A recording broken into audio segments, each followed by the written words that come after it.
Engineering এ আমরা কি পড়বো জানো কি? মানে এটা কি সাবজেক্টটা,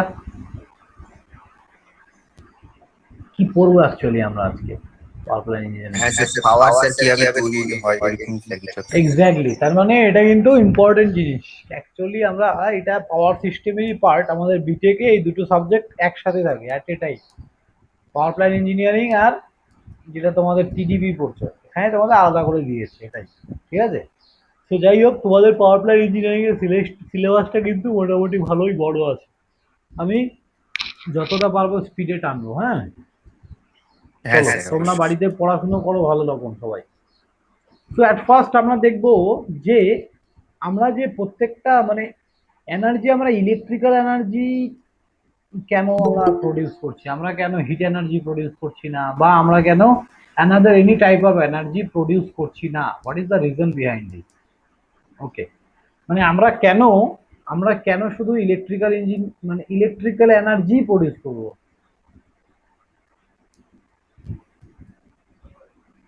স্যার, আপনি যে ভিকে ম্যাথের পিডিএফটা দিয়েছেন ওই পিডিএফে তো আছে পাওয়ার পয়েন্ট হ্যাঁ, ইঞ্জিনিয়ারিং। একদম পুরোটা খুব সুন্দর করে দেয়া আছে, ওইখান থেকেই আমি পড়াচ্ছি। তোমরা ওখান থেকেই পড়বে, ব্যাস এনাফ। ঠিক আছে, হ্যাঁ স্যার, খুব সব সুন্দর থেকে করে ভালো, দেওয়া আছে স্যার, পুরো সিলেবাসটা তুলে দেওয়া আছে। একদম পুরো সিলেবাসটা হুবহু, আর খুব স্ট্যান্ডার্ড ইংলিশে লেখা আছে। কারো যদি অসুবিধা হয় পড়তে, ওই কিছু পেজ তোমরা প্রিন্ট আউট করে নেবে, ব্যাস এক্সট্রা বই কেনার দরকার নেই। ওকে, সো আমরা কেন, অ্যাট ফার্স্ট যেটা হচ্ছে, আমরা কেন ইলেকট্রিক্যাল এনার্জিতে মানে ইলেকট্রিক্যাল এনার্জি প্রডিউস করছি, মানে এটা হচ্ছে সব থেকে আগে আমাদের জানা দরকার। যে আমরা any other types of energy কেন প্রডিউস করছি না, হিট এনার্জি বা লাইট এনার্জি বা any other types of energy, আমরা কেনই ইলেকট্রিক্যাল এনার্জি কেন প্রডিউস করছি। তাহলে দেখো, সবার ফার্স্ট যে পয়েন্টটা আমাদের দেয়া আছে, ফার্স্ট পয়েন্টটা বলেছে যে কনভেনিয়েন্ট ফর্ম। কনভেনিয়েন্ট ফর্ম কথাটা মানে কি বলতে পারবে?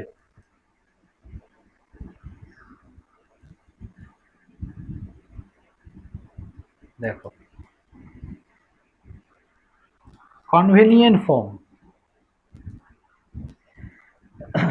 এর মানে কি, ইলেকট্রিক্যাল এনার্জিকে easy to convert any other energy. তার মানে ইলেকট্রিক্যাল এনার্জিটাই আমরা কি করতে পারি, এনি কনভার্ট করতে পারি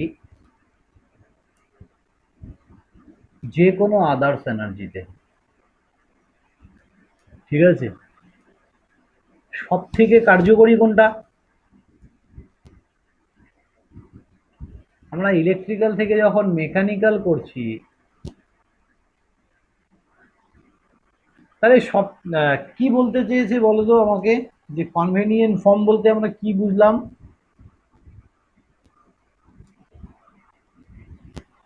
যে স্যার, একটা এনার্জি থেকে আরেকটা এনার্জিতে কনভার্ট করাকেই তো বোঝাচ্ছে। এক্স্যাক্টলি, একটা এনার্জি থেকে আরেকটা এনার্জিতে খুব ইজিলি কনভার্ট করা যায় ইলেকট্রিক্যাল এনার্জিকে, খুব easily. So this is a convenient form. Okay, প্রত্যেকটা জিনিস আমি জাস্ট তোমাদেরকে বুঝিয়ে দিচ্ছি, কিন্তু তোমরা বই থেকে পড়বে। বইয়ের আমি পুরো পিডিএফটা দিয়ে দিয়েছি, কি কি পড়তে হবে আমি আজকে দিয়ে দেবো। ক্লাস এন্ডে আমি বলে দেবো যে এই পয়েন্টগুলো পড়বে, ব্যাস দ্যাটস এনাফ। এবার দেখো, সেকেন্ড হচ্ছে ইজি টু কন্ট্রোল। তার মানে একমাত্র কারেন্ট ফ্লোকে আমরা যতটা ইজিলি কন্ট্রোল করতে পারি, অন্য এনার্জিকে আমরা কিন্তু সেটা অতটা মানে ইজিলি কন্ট্রোল করতে পারি না, তাই না? কারেন্ট ফ্লোকে আমরা অনেক ইজিলি কন্ট্রোল হ্যাঁ করতে স্যার। পারি। হুম। 3 নম্বর কি বলছে, গ্রেটার ফ্লেক্সিবিলিটি। গ্রেটার ফ্লেক্সিবিলিটি এই কথাটার মানে কি? দেখো, গ্রেটার ফ্লেক্সিবিলিটি বলতে it is easy to transferable. It is easy to transferable, তার মানে আমি এটাকে এক জায়গা থেকে অন্য জায়গায় পাঠানো, এটা অনেক ইজি হবে।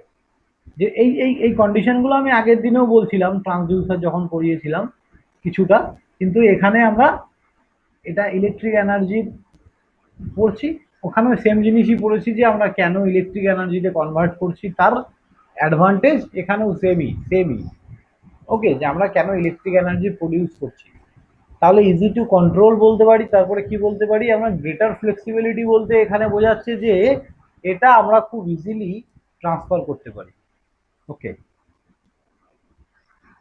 সেকেন্ড হচ্ছে, এটা হচ্ছে চিপনেস, ক্লিননেস। এবার আমি যদি একটা ইয়েকে টেম্পারেচার বা লাইট এনার্জিকে মানে এখান ট্রান্সফার করি, সেটা কিন্তু ইজি টু ট্রান্সফার হবে না। তারপরে এটা কি বলছে, এটা অনেক চিপ,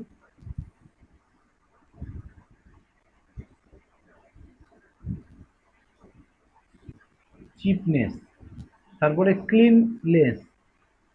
আমি এই যেগুলো বলে দিচ্ছি, তারপরে তোমরা যখন একবার পড়বে দেখবে একদম ইজি মনে হবে।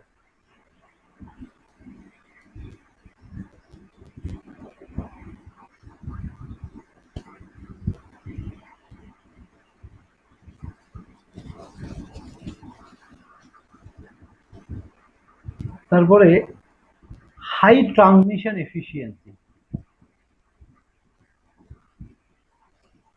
High transmission efficiency.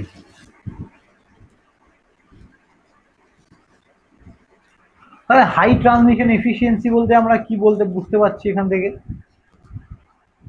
যে আমরা ইলেকট্রিক এনার্জিকেই একমাত্র স্টেপ আপ বা স্টেপ ডাউন করে পাঠাতে পারছি। দ্যাটস ওয়াই মনে রাখবে, একটা ট্রান্সমিশন লাইন দিয়ে, আমি আগের দিন বলেছিলাম তোমাদের, এটা প্রুফ করে দেখিয়েছিলাম, যে একটা ট্রান্সমিশন লাইন দিয়ে আমরা যত বেশি ভোল্টেজকে পাস করাবো তত কি হয়, এফিসিয়েন্সি কি হয় বলো। টিডিপিতে আমি পড়িয়েছিলাম যে আমরা যত বেশি ভোল্টেজ পাস করাবো তত কি হবে, ট্রান্সমিশন এফিসিয়েন্সি ইনক্রিজ হবে। এফিসিয়েন্সি এফিসিয়েন্সি, হ্যাঁ, এফিসিয়েন্সি একদম অফ এ হাই হয়। Transmission line increase. তার মানে কি, রিসিভিং এন্ড ভোল্ট, ধরো এটা সেন্ডিং এন্ড ভোল্টেজ ভিএস, এটা রিসিভিং এন্ড ভোল্টেজ ভিআর। তার মানে আমরা যত ভোল্টেজ বেশি এখান থেকে পাস করাবো, রিসিভিং এন্ড ভোল্টেজ আর সেন্ডিং এন্ড ভোল্টেজের মধ্যে ডিফারেন্সটা ততই কমবে, মানে লসেসটা ততই কমবে। তো অলওয়েজ রিমেম্বার, এফিসিয়েন্সি কিন্তু ইনক্রিজ হয় আমাদের একটা ট্রান্সমিশন লাইনে যখন আমরা হাই অ্যামাউন্টে ভোল্টেজকে পাস করাবো। তাহলে হাই অ্যামাউন্ট ট্রান্সমিশন এফিসিয়েন্সি আমরা কি করে করব, হাই ট্রান্সমিশন এফিসিয়েন্সি আমরা কি আমরা ট্রান্সফরমার দিয়ে স্টেপ আপ করে হাই ভোল্টেজ যখন পাস করাতে পারছি, তার জন্য আমাদের কি এফিসিয়েন্সি ইনক্রিজ করছে। অন্য যে কোনো ফর্ম অফ এনার্জিকে এইভাবে তুমি স্টেপ আপ স্টেপ ডাউন করা কিন্তু পসিবল নয়। এবার জেনারেশন অফ ইলেকট্রিক এনার্জি, যে অ্যাকচুয়ালি কি করে এই ইলেকট্রিক এনার্জিটা জেনারেশন হচ্ছে, এটা আমাদের বুঝতে হবে।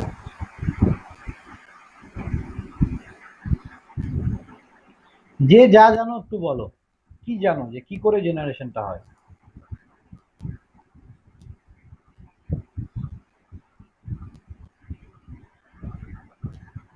প্রসেসটা কি, মানে পাওয়ার পাওয়ার কি করে আমরা প্রডিউস করি, পাওয়ার স্টেশনে কি করে পাওয়ার প্রডিউস হয়, মানে জেনারেটিং স্টেশনে কি করে পাওয়ারটা প্রডিউস হয়, প্রথমে কি হয় বলো বলো, পারবে, মানে সবাই জানো এটা, মানে অ্যাকচুয়ালি কি প্রসেসটা কি, মানে জেনারেটর দিয়ে তো ইলেকট্রিসিটি প্রডিউস হচ্ছে, it's okay, but what is the process, কি করে হচ্ছে সেটা।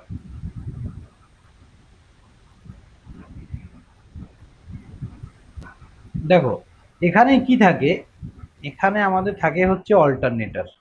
সবাই খুব ভালো করে মন দিয়ে, এটা হচ্ছে গল্পের সাবজেক্ট, গল্পটা মনে রেখে দেবে, পরীক্ষায় ফুল মার্কস লিখে আসতে পারবে, গল্প মনে থাকবে না, ভুলে যাবে।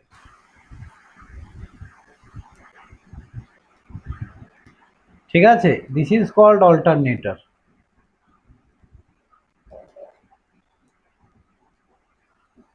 এই সাবজেক্টে পড়া বলতে পুরো থিওরি পার্ট, এটার মধ্যে কোনো ক্যালকুলেটিভ পার্ট খুব কম, পুরো থিওরি বেস স্যার, সাবজেক্ট। হ্যাঁ বলো। জেনারেটর আর অল্টারনেটরের মধ্যে ডিফারেন্স কি স্যার? জেনারেটর অল্টারনেটরের মধ্যে, ফর সিঙ্কোনাস জেনারেটরকেই অ্যাকচুয়ালি অল্টারনেটর বলা হয়, বুঝতে পারলে। বাকি কোনো জেনারেটরকে আমরা অল্টারনেটর বলি না, অনলি ফর সিঙ্কোনাস জেনারেটরকে আমরা কি বলি, অল্টারনেটর। ক্লিয়ার। হ্যাঁ স্যার। তার মানে অল্টারনেটর যদি থাকে তাহলে আমরা বুঝে যাবো যে এটা সিঙ্কোনাস জেনারেটর, আর যদি শুধু জেনারেটর লেখা থাকে সেটা ইন্ডাকশন জেনারেটর হতে পারে, তাহলে আবার কি হতে পারে, ডিসি জেনারেটর হতে পারে, স্পেশাল টাইপ অফ জেনারেটর হতে পারে, অনেক ধরনের জেনারেটর আছে। ওকে, কিন্তু অল্টারনেটর মানে হচ্ছে এটা only for synchronous generator.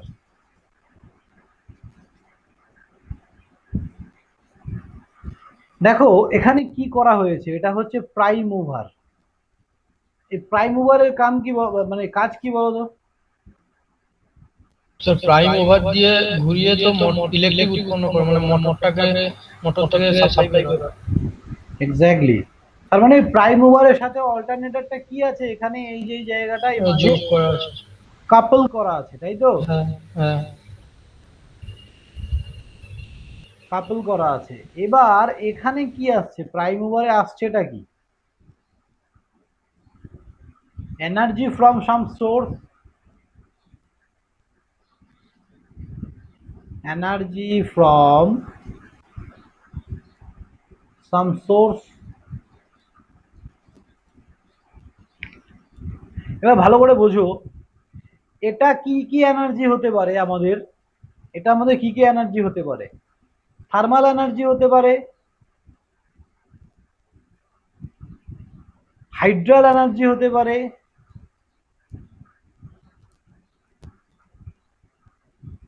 Nuclear হতে পারে।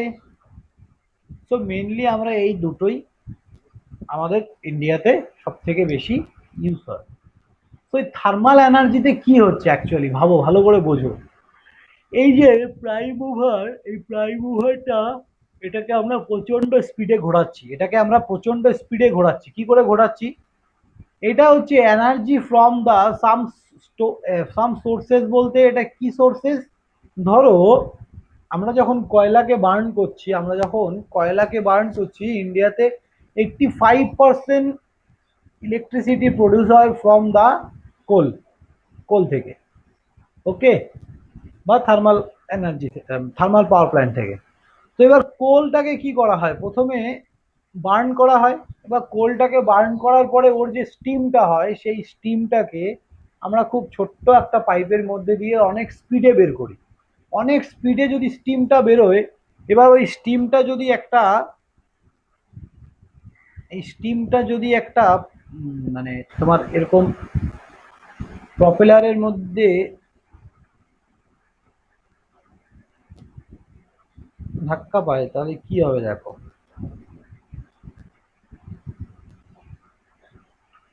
দেখো এই স্টিমটা যদি এখানে গিয়ে পড়ে, তাহলে কি হবে, এটা ঘুরতে শুরু করবে, তাই তো? এই যে হ্যাঁ স্যার। এটার সাথে আমাদের কাপল করা আছে কি, এটা অ্যাকচুয়ালি, এটা এই পুরো সিস্টেমটা প্রাইম মুভার সিস্টেম, এটার সাথেই কাপল করা আছে কি আমাদের অল্টারনেটরটাকে। ঠিক আছে, আমাদের অল্টারনেটরটাকে পুরো কাপল করা আছে। এবার এই অল্টারনেটরটা কি হচ্ছে, ঘুরলেই ইলেকট্রিসিটি প্রডিউস করবে। ওকে, এটা অ্যাকচুয়ালি টারবাইন ব্লেড, এটা অ্যাকচুয়ালি, হ্যাঁ টারবাইন ব্লেড গুলো এরকম দেখতে হয়। হ্যাঁ, দিস ইজ আ টারবাইন। ওকে, এবার এটার সাথে আমাদের কি আছে, কাপল করা আছে, এই যে এটা এখানে কাপলিং করা আছে। কেউ ল্যাবে কাপল ব্যাপারটা দেখেছো, একটা মোটর আর একটা জেনারেটরের মধ্যে কি করে কাপল করা থাকে, দেখেছো কেউ? হ্যাঁ স্যার দেখেছি। বাহ, গুড। দেখোনি, এখানে একটা বড়, দেখোনি, যাই হোক। তো দুটো শ্যাফট, এই অল্টারনেটরের শ্যাফট এটা, আর এটা প্রাইম মুভারের এটা শ্যাফট। এদের দুজনকে এখানে কি আছে, কোনো একটা বড় লোহার বেল্ট দিয়ে এটাকে বেঁধে দেওয়া আছে। তার মানে এটা ঘুরলে এটাও ঘুরবে, তার মানে হ্যাঁ হ্যাঁ। প্রাইম মুভারটা যদি ঘুরে অল্টারনেটরটাও ঘুরবে, আর অল্টারনেটরটা ঘুরলে কি হবে, এই আর ওয়াই বি, এই যে থ্রি ফেজ আমরা কারেন্ট পাবো এখান থেকে, থ্রি ফেজ পাওয়ার জেনারেট হবে। বোঝা গেল তো? হ্যাঁ so this is a main process of generating of electrical energy. এবার এটা আমরা পুরো ইলাবোরেটলি পড়বো আজকে, যে থার্মাল এনার্জি অ্যাকচুয়ালি কি করে হচ্ছে, ইচ অ্যান্ড এভরি পোর্শন, প্রত্যেকটা পোর্শন। বয়লার, আমরা এগুলোর নাম শুনেছি ছোটবেলার থেকে, অনেকেই নাম শুনেছো, বয়লার কি, ইকোনমাইজার কি, প্রি হিটার কি, এইসব বিভিন্ন টপিকসের নাম শুনেছো। কোল হ্যান্ডলিং প্ল্যান্ট, তোমরা হয়তো কেউ পাওয়ার স্টেশন কেউ কোনোদিনও ভিজিট করোনি তাই না, জেনারেটিং স্টেশন যেখানে পাওয়ার জেনারেট হচ্ছে। না স্যার। এগুলো কিন্তু মানে একটা তোমাদের ড্রব্যাক, বুঝতে পারলে? তোমরা এগুলো না দেখলে আলটিমেট কি মানে শিখলে বলো? এগুলো দরকার, এই করোনা তোমাদের শেষ করলো, বুঝলে? স্যার থার্ড ইয়ারে তো যেতে পারি হ্যাঁ, থার্ড ইয়ার যেতে পারো, দেখো আগে কি হয়। যদি তোমার লকডাউন হয়ে যায়। ওটাই ওটাই দেখো। তাহলে এবার হাইড্রালে কি হয়, হাইড্রাল হাইড্রাল পাওয়ার স্টেশনটা কি করে কাজ করে, কারো আইডিয়া আছে? কি হয়, অনেক কি বলতো, পাহাড়ে পাহাড়ের অনেক উঁচু বা কিছু কিছু জায়গা আছে স্থলভূমিতেও অনেক উঁচুতে একটা রিজার্ভার তৈরি করা হয়, অনেক উঁচুতে একটা রিজার্ভার তৈরি করা হয়। এবং এইখানে কি থাকে তাহলে, ওয়াটার। জল। এবার হ্যাঁ, এই রিজার্ভার থেকে জলটাকে অনেক স্পিডে নিচে ফেলা হয়, অনেক স্পিডে। তাহলে যখন ফেলছে, এবার নিচে যদি আমাদের টারবাইন থাকে কি হবে, টারবাইন ব্লেড গুলো ঘুরবে, এমন ভাবেই জলটাকে ফেলা হয় যাতে টারবাইন ব্লেড গুলো ঘোরে। এবার যখনই টারবাইন ব্লেড গুলো ঘুরবে, ব্যাস বাকিটা তো জানোই, প্রাইম মুভার দিয়ে কাপলিং থাকবে, এই কাপলিং এর থেকে অল্টারনেটর থেকে আমাদের ইলেকট্রিসিটি প্রডিউস হবে। স্যার আমাদের কলেজে যে প্রজেক্ট হয়েছিল এইটা বানিয়েছিল। হ্যাঁ, তো এই হচ্ছে মেন, কিন্তু আমাদের ইন্ডিয়াতে সব থেকে বেশি হয় যেটা। তো এটা আমাদের ইন্ডিয়াতে মাত্র দুটো জায়গায় আছে। কোথায় কোথায় আছে জানো কেউ? বক্রেশ্বরে আছে স্যার। না, এগুলো এই দুটোই আছে আমাদের ওখানে নর্থ বেঙ্গলে, দুটোই দার্জিলিং এ আছে। ঠিক আছে, দার্জিলিং ডিস্ট্রিক্ট। তো স্যার আপনি দেখেছেন? না, আমি আমি হাইড্রাল দেখিনি, আমি থার্মালটা দেখেছি, বুঝতে পারলে?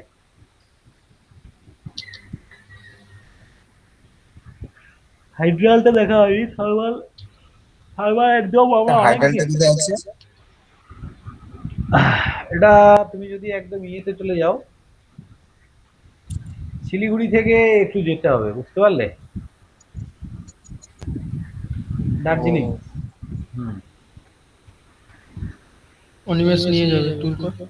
না, কিছু কিছু স্টেটে কি করা হয় দেখো, আমি তোমাদের একটু বলে রাখি, খুব ইন্টারেস্টিং ব্যাপার। সকালবেলা ওদের ইলেকট্রিসিটির দাম কম থাকে, মানে কি হয়, কিছু কিছু স্টেট আছে ইন্ডিয়াতে যারা সোলার থেকে এনার্জি প্রডিউস করে। তো ভালো করে বোঝো ব্যাপারটা। তাহলে রাতের বেলা তো সোলার থাকে না, তাই না? হ্যাঁ। হ্যাঁ স্যার। তাহলে এরা কি হচ্ছে, এরা অনেকটাই সোলারের ওপর ডিপেন্ডেন্ট। কিছু কিছু স্টেট আছে ইন্ডিয়াতে, আছে বাইরের কান্ট্রিতে আছে। এবার সোলার থেকে এরা সোলারটাকে সকালবেলা কাজে লাগিয়ে কি করছে, তার মানে সোলার এনার্জি না ওই এলাকায় সবার আছে, তার মানে সকালবেলা কেউ কারো, ধরো তোমার বাড়ির পাশে যদি এনার্জিটাকে স্টোর করছে তাই তো স্যার। না, স্টোর করছে না, বোঝো কি করছে, দারুণ ইন্টারেস্টিং। তোমার বাড়ির পাশে ধরো 10টা দোকান আছে, সকালবেলা যদি সবাই খুলে রাখে তাহলে সবার খুব একটা বেশি কিন্তু ইনকাম হবে না। কিন্তু সবাই যদি বন্ধ করে দেয়, রাতে একজন খুলে রাখে, তাহলে কিন্তু ও 5 টাকা বেশি নিলেও ওর থেকে সবাই নেবে, তাই না? কিছু করার নেই, রাতে দরকার পড়েছে এখন।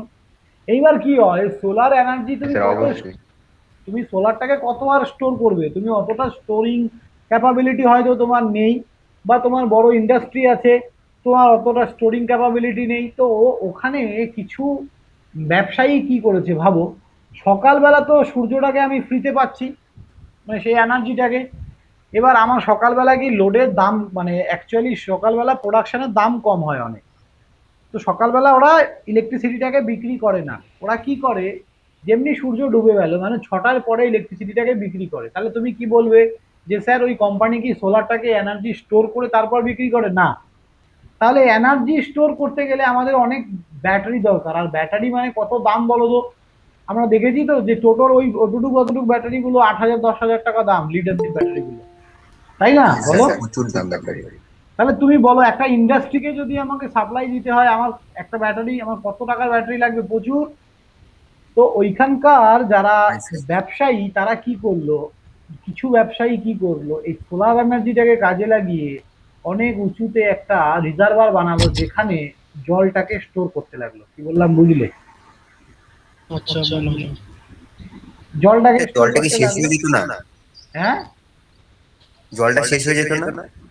শোনো, জলটা কি করছে ওরা, মোটামুটি গ্রাউন্ড লেভেল থেকে অনেক পাম্প টাম লাগিয়ে এখানে স্টোর করলো। ওকে, এবার সকালবেলা তো ইলেকট্রিসিটির দাম কম, সকালবেলা ধরো ও সকালবেলা সোলার দিয়ে ও জলটাকে এখানে উঠিয়ে দিয়েছে, তাতে ওর খরচা পড়েছে 8 টাকা পার ইউনিট। ওর 8 টাকা খরচ পড়েছে। রাতের বেলা ওই এরিয়ায় পাশাপাশি থার্মাল প্ল্যান্ট নেই, হাইড্রাল প্ল্যান্ট নেই, কিন্তু এনার্জির ডিমান্ড আছে। ও তখন রাতের বেলা এখান থেকে জলটাকে নিচে ফেললো, দিয়ে ও টারবাইন ব্লেড লাগিয়ে এটাকে প্রডিউস করলো পাওয়ার, টারবাইন ব্লেড থেকে পাওয়ার প্রডিউস করলো। সেই পাওয়ারটাকে ও রাতের বেলা 10 টাকা পার ইউনিটে বিক্রি করলো। বুঝতে পারছো ব্যবসাটা? হ্যাঁ স্যার, বুঝতে প্রচুর পারলাম। টাকা লাভ, প্রচুর, কোনো আইডিয়া নেই। স্যার তাহলে তো স্যার এটা অনেকেই করতে পারে। না দেখো, আমাদের এরিয়ায় করে লাভ নেই কেন, আমাদের এরিয়ায় ইলেকট্রিসিটি রাত দিন একই দাম, কোনো ডিফারে করে না। আমাদের এরিয়ায় হাইড্রাল পাওয়ার প্ল্যান্ট অনেক, আমাদের নিজস্ব কয়লা খনি আছে রানীগঞ্জে, আমাদের থার্মাল পাওয়ার প্ল্যান্টের অভাব নেই ওয়েস্ট বেঙ্গলে। আমি এখনই দেখাবো যে কতগুলো পাওয়ার প্ল্যান্ট আছে, তাদের প্রত্যেকের ক্যাপাসিটি কি, সব দেখাচ্ছি। তার মানে কি ওয়েস্ট বেঙ্গলে আমাদের কোনো অভাব নেই, তাহলে আমরা কেন করতে যাবো, আমাদের লস হয়ে যাবে। কি বললাম বুঝলে? হ্যাঁ স্যার, বুঝতে পেরেছি। যেখানে কোনো রকম থার্মালের স্টোরেজ নেই, তার মানে ইলেকট্রিসিটি নিয়ে যাওয়াটাও অনেক কষ্ট, ওখানে কোনো কয়লা নেই, ওখান থেকে প্রোডাকশন অফ এনার্জি অনেক চাপের, তাহলে সেই সব জায়গায় আমরা কি করছি, এই ধরনের সিস্টেম করছি। সবাই কি বুঝতে পেরেছো কি হচ্ছে ব্যাপারটা? হ্যাঁ স্যার, কিন্তু হ্যাঁ স্যার স্যার। কয়লা তো একদিন স্যার শেষ হয়ে যাবে। তার জন্যই তো আমাদের এখন বেশিরভাগ, স্যার বলছি যে আমাদের যেমন ফ্রিকোয়েন্সি 50 হার্জ, পাহাড়ি এলাকায় কি ফ্রিকোয়েন্সি বেশি হয়, 60 হয়ে যায় স্যার? সেরকম কোনো ব্যাপার নেই। কেন বেশি হবে কেন, যে দেখো ফ্রিকোয়েন্সিটা ডিপেন্ড করছে যে তুমি কত ফ্রিকোয়েন্সির এনার্জি জেনারেট করছো। তার মানে frequency actually depend on this alternator or generator, এর যা কনফিগারেশন আছে তার উপর ডিপেন্ড করছে। তার মানে কি, এরপরে যখন সিঙ্কোনাস মোটর আমি স্টার্ট করব তখন বুঝতে পারবে যে অল্টারনেটারই কিন্তু অ্যাকচুয়ালি ডিসাইড করে তোমাকে দেয় যে আমি কত ফ্রিকোয়েন্সির পাওয়ার জেনারেট করব। NS sir equals to, frequency কি সব দেশে সমান? 120/8। হ্যাঁ কি বললে অনিমেষ, ফ্রিকোয়েন্সি সব দেশে কি সমান? না, না। বাইরে কিছু ইউরোপিয়ান কান্ট্রি যারা ডেভেলপ কান্ট্রি তাদের 60 হার্জ ফ্রিকোয়েন্সি, ফ্রিকোয়েন্সি যত বেশি হবে ভোল্টেজ তত কম লাগবে তোমার। স্যার আমাদের 50 ফ্রিকোয়েন্সি না? আমাদের 50 এক্স্যাক্টলি। দেখো এই অল্টারনেটরটা কটা পোল হতে পারে, মিনিমাম দুটো পোল হতে পারে, তার হ্যাঁ কম স্যার। তো হবে না। না মিনিমাম স্যার। পোল সংখ্যা দুটো, যদি দুটো পোল হয় 2 পোল, 3000 হবে। আর আমাদের ম্যাক্সিমাম স্পিড, আমরা যে অল্টারনেটর গুলো এখনো পর্যন্ত বানিয়েছি এগুলো 3000 থেকে 3600 আরপিএম এ ঘোরে। তাহলে যদি আমাদের ইন্ডিয়াতে ওগুলো সব 3000 লাগানো আছে, ঠিক আছে, এর বেশি নেই। তাহলে দেখো ফ্রিকোয়েন্সি ক্যালকুলেট করো, 60, 00 কাটলো, 6 দিয়ে কাটলে কত হচ্ছে এটা, সরি 5 6 30, তাহলে 50 হার্জ আসছে তো। হ্যাঁ স্যার। তাহলে তুমি যদি এই অল্টারনেটরটার রোটেটিং স্পিড, মানে এই যে মানে স্টিমটা যে তোমার টারবাইন ব্লেডে লাগছে, এই টারবাইন ব্লেডে লাগার পরে যে স্পিডটা হচ্ছে সেটা যদি তুমি কোনো কারণে ইনক্রিজ করতে পারো এই স্পিডটাকে, তাহলে কি হবে, ফ্রিকোয়েন্সি কি হবে, পারবে। তাহলে বিদেশে বিদেশে ওরা পেরেছে, ওরা স্পিডটাকে 3600 করতে পেরেছে, ওরা স্পিডটাকে কত করেছে, 3600। সরি, এটা হবে হচ্ছে 120 ইন্টু F/2, তাহলে এটাকে ক্যালকুলেশন করলে আমরা পাবো 60। তার মানে অ্যাকচুয়ালি ফ্রিকোয়েন্সি ডিপেন্ড করছে কিসের ওপর? তোমরা কি বুঝতে পারলে ব্যাপারটা কি বললাম? হ্যাঁ স্যার, বুঝতে হ্যাঁ পারছি। স্যার, কারো ডাউট নেই তো আর? ওকে, না স্যার। ওকে। তাহলে আমরা যদি এই অল্টারনেটরটাকে ইমপ্রুভ করতে পারি, বা আমরা স্টিমটাকে যদি কোনোভাবে আরো ফ্লুয়েন্সি বাড়াতে পারি, বা স্টিমটাকে যেভাবে হোক আমরা মোট কথা যদি টারবাইন ব্লেডটাকে আরো স্পিডে ঘোরাতে পারি, তাহলেই আমাদের আউটপুট ফ্রিকোয়েন্সি বেড়ে যাবে। ওকে, মনে হ্যাঁ, রাখবে। তাহলে স্যার জলটাকে স্যার আরো উপর থেকে ফেলতে হবে। বানাও একটা, তাহলে একটা এক্সপেরিমেন্ট করো। এগুলোই তো হ্যাঁ এক্সপেরিমেন্টের স্যার। জায়গা। দেখো, নতুন করে কোনো কিছু আবিষ্কার করা এখন পসিবল না। তোমাকে কি করতে হচ্ছে, জাস্ট আমরা কি করছি, জিনিসটাকে মডিফিকেশন করছি। অবশ্যই আমরা ইঞ্জিনিয়ার, তুমি ভাবতেই পারো যে এটাকে কি করে ইমপ্রুভ করা যায়, বানাও, তোমাকে ভাবতে হবে। স্যার কতটা ইমপ্রুভ হবে স্যার এটা? স্যার 10 তারার উপর থেকে ফেলতে হবে। এই অনেক উঁচু, অনেক অনেক, এগুলো প্রায় 100 থেকে 150 মিটার উঁচুতে থাকে, ঠিক আছে? হ্যাঁ স্যার, উঁচু থেকে না ফেলে তো স্যার স্পিড পাবে না জলের। হবে না, হ্যাঁ। ওকে, তো দেখো, হাইড্রাল পাওয়ার প্ল্যান্ট তোমাদের সিলেবাসে আছে, একদম ইন ডিটেলস পড়াবো, তোমাদের চিন্তা নেই, ঠিক আছে? আমরা আগে যেটা পড়ছি টপিকগুলো একটা একটা করে খুব ভালো করে কমপ্লিট করতে হবে। চলো, এবার দেখো, এবার দেখো সোর্স অফ এনার্জি আমাদের তাহলে কি আছে। সব থেকে বেশি যদি তোমরা বলতে পারো যে সব থেকে বড় সোর্স অফ এনার্জি কি, তাহলে কি বলবে? সানলাইট। এক্স্যাক্টলি, সানলাইট, যেটা আমরা এখনো খুব ভালো মতো ইউজ করতে পারছি না, কারণ এর কিছু রেস্ট্রিকশন আছে বা এর কিছু বাধ্যবাধকতা আছে। বিকজ সানলাইট ইজ আ, মানে এর কোনো এন্ডলেস এনার্জি। এই এনার্জিটাকে যদি আমরা কাজে লাগাতে পারি খুব ভালোভাবে, এখন কিন্তু ইন্ডিয়াতে এটার উপর প্রচুর কাজ চলছে। তো কেউ যদি তোমরা ভাবো যে আমরা ভালো কোনো প্রজেক্ট করব বা ভালো কিছু করতে চাও, সো এর রিনিউয়েবল এনার্জির ওপর করতে পারো, সানলাইটের ওপর করতে পারো। এটার উপর এখন ইন্ডিয়াতে প্রচুর বড় সড়ো একটা মানে গুরুত্ব দেওয়া হচ্ছে। আমাদের ওয়েস্ট বেঙ্গলে শুধু হচ্ছে না, জানি না আমাদের সরকার কি ভাবছে। আমাদের এখানে কোনো ভর্তুকি দেওয়া হয় না এটার উপর, আমাদের এখানে কোনো ফেসিলিটি দেওয়া হয় না source of energy from Sunlight.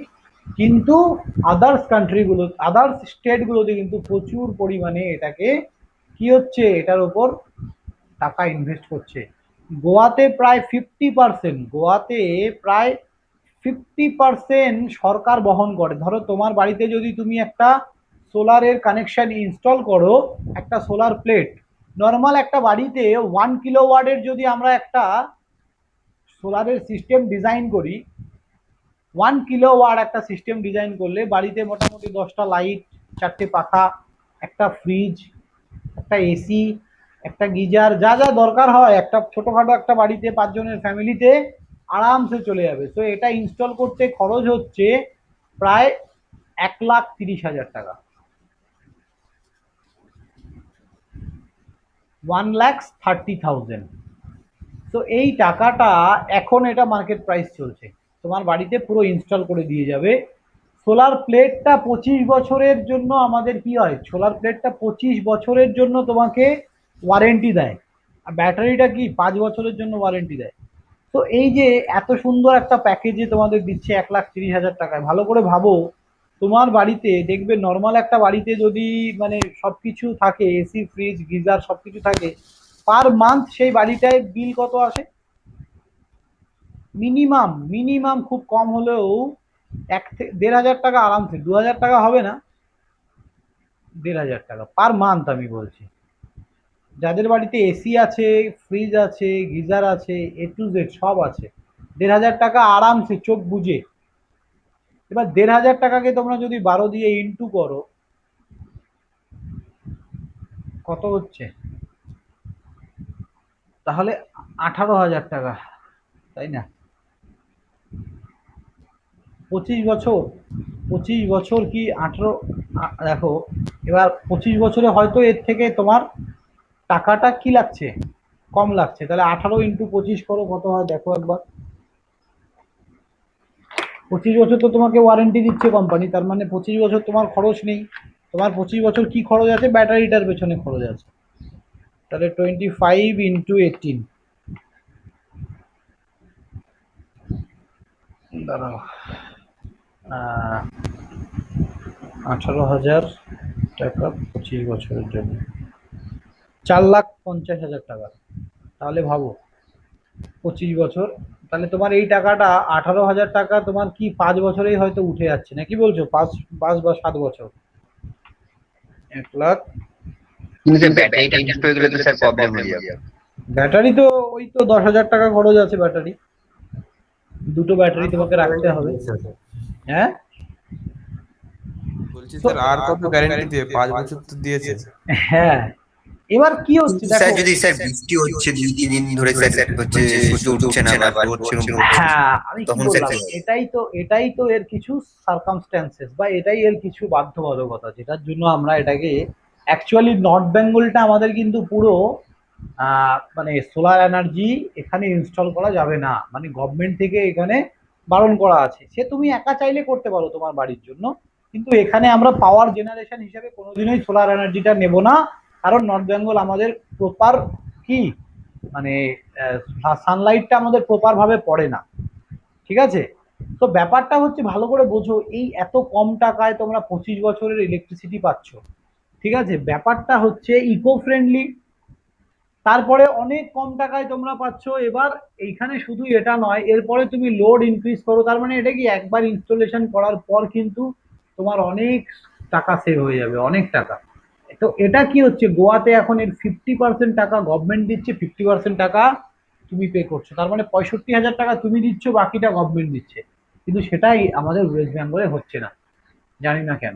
প্রত্যেকটা স্টেটে মানে ইয়েরই মানে সেন্ট্রাল গভর্নমেন্টের রুলস আছে মিনিমাম 20% ভর্তুকি দিতেই হবে, সেটুকু পর্যন্ত আমাদের স্টেট গভর্নমেন্ট দিতে দিচ্ছে না। মানে এই 20%টা কে দেয়? এটা দিচ্ছে সেন্ট্রাল গভর্নমেন্ট, এটা দিচ্ছে সেন্ট্রাল গভর্নমেন্ট, কিন্তু এটাও আমাদের স্টেটের করতে দিচ্ছে না। আর 30% দিচ্ছে হচ্ছে এই গোয়াতে, আর 30% দিচ্ছে স্টেট গভর্নমেন্ট। বিভিন্ন স্টেটে আছে, ধরো স্টেট গভর্নমেন্ট 10% দিচ্ছে, কোথাও 5%, কোথাও 20%, সেটা স্টেট ওয়াইজ ভ্যারি করে, কিন্তু 20% সবাই পায়, কিন্তু আমরা সেটাও পাচ্ছি না। তাহলে 1,30,000 টাকা 20% মানে অনেক, প্রায় তোমার 1,00,000 টাকা পড়বে জিনিসটার দাম। খারাপ কি আছে বলো? পুরো ইকো ফ্রেন্ডলি, কোনো দূষণ হবে না, আস্তে আস্তে আমরা সোলারের উপর ডিপেন্ড হতে থাকবো। ওকে, কলকাতায় আরামসে সোলার ব্যবহার করা যায়, কলকাতায় তেমন না হয় বৃষ্টি, না থাকে শীত, এখানে গরমটাই বেশি থাকে। তো এই হচ্ছে আমাদের সোলার এনার্জি। এমনি অ্যাকচুয়ালি কি করে প্রোডাকশন হয় সেটা আমি পরে বলবো যখন আমরা পড়বো। তাহলে এটা আমরা কেন ওয়াইড রেঞ্জে ইউজ করতে পারছি না, বা তার প্রবলেমটা কি সেটা আগে বোঝো। ফার্স্ট হচ্ছে ইট রিকোয়ার্ড এ লার্জ এরিয়া, তাহলে এরিয়া কিন্তু এটার একটা বড় সমস্যা, বুঝতে পারলে? কারণ এই প্লেটগুলো যখন ইনস্টল করতে হয়, যে জায়গাটা ইনস্টল করবে ওই জায়গাটার নিচে তো ছায়া পড়ে গেল না। তো তুমি ধরো একটা জমিতে প্লেটগুলোকে ইনস্টল করে দিলে, একটা পাওয়ার স্টেশন ধরো ক্রিয়েট করছো, ধরো 10 বিঘা জমি নিয়ে তুমি সোলার প্লেট লাগালে, তাহলে ওই জায়গাটা কি নষ্ট হলো? কথাটা বুঝতে পারলে তো? হ্যাঁ স্যার, ওখানে কোনো কাজ বাজ কিছু করা যাবে না। কিছু করা যাবে না। তাহলে it can not be used in cloudy days or a night time or at night. তার মানে আমরা এটাকে মেঘলা জায়গায় অথবা নাইটে ইউজ করতে পারি না, তাহলে এটাকে কি বলবো? ক্লাউডি ডেজ অর নাইট টাইমে আমরা এটাকে ইউজ করতে পারি না। 3 নম্বর হচ্ছে, এই তিনটেই মেন কারণ, ইট ইজ আনইকোনমিক্যাল মেথড,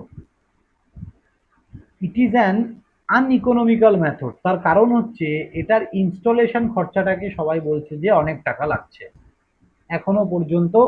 এই জন্যই গভর্নমেন্ট কি করছে, এটার উপর ভর্তুকি দিচ্ছে। 1,30,000 টাকা একটা গরিব মানুষের পক্ষে বা একটা মধ্যবিত্তের পক্ষেও অ্যাট এ টাইম দিয়ে কিন্তু একটা সোলার প্লেট ইনস্টলেশন করা পসিবল না, তাই না? বলো, একটা নর্মাল লোকের পক্ষে এত টাকা দিয়ে একবারে ইনস্টলেশন করাটা কিন্তু পসিবল না। তুমি দেখবে না কত বাড়িতে একটা বাইক কেনার মতো টাকা নেই, অন্তত মানে বাইকটা আজকাল সবার কাছে থাকে, কিন্তু থাকে না, অনেকের বাড়িতে নেই। তো এই ব্যাপারগুলো, তার মানে একবারে এত টাকা দেওয়ার মতো। সো ইট ইজ কি, এই জন্য বলেছি এটা uneconomical method to install this solar energy in your home. কিন্তু এখন কি হচ্ছে, এখন তোমরা দেখতে পারবে রাজস্থানে কি করা হচ্ছে, মরুভূমির ওপর, যেখানে যে জায়গাটা কোনো কাজে লাগে না, মরুভূমি কাজে লাগবে ওখানে?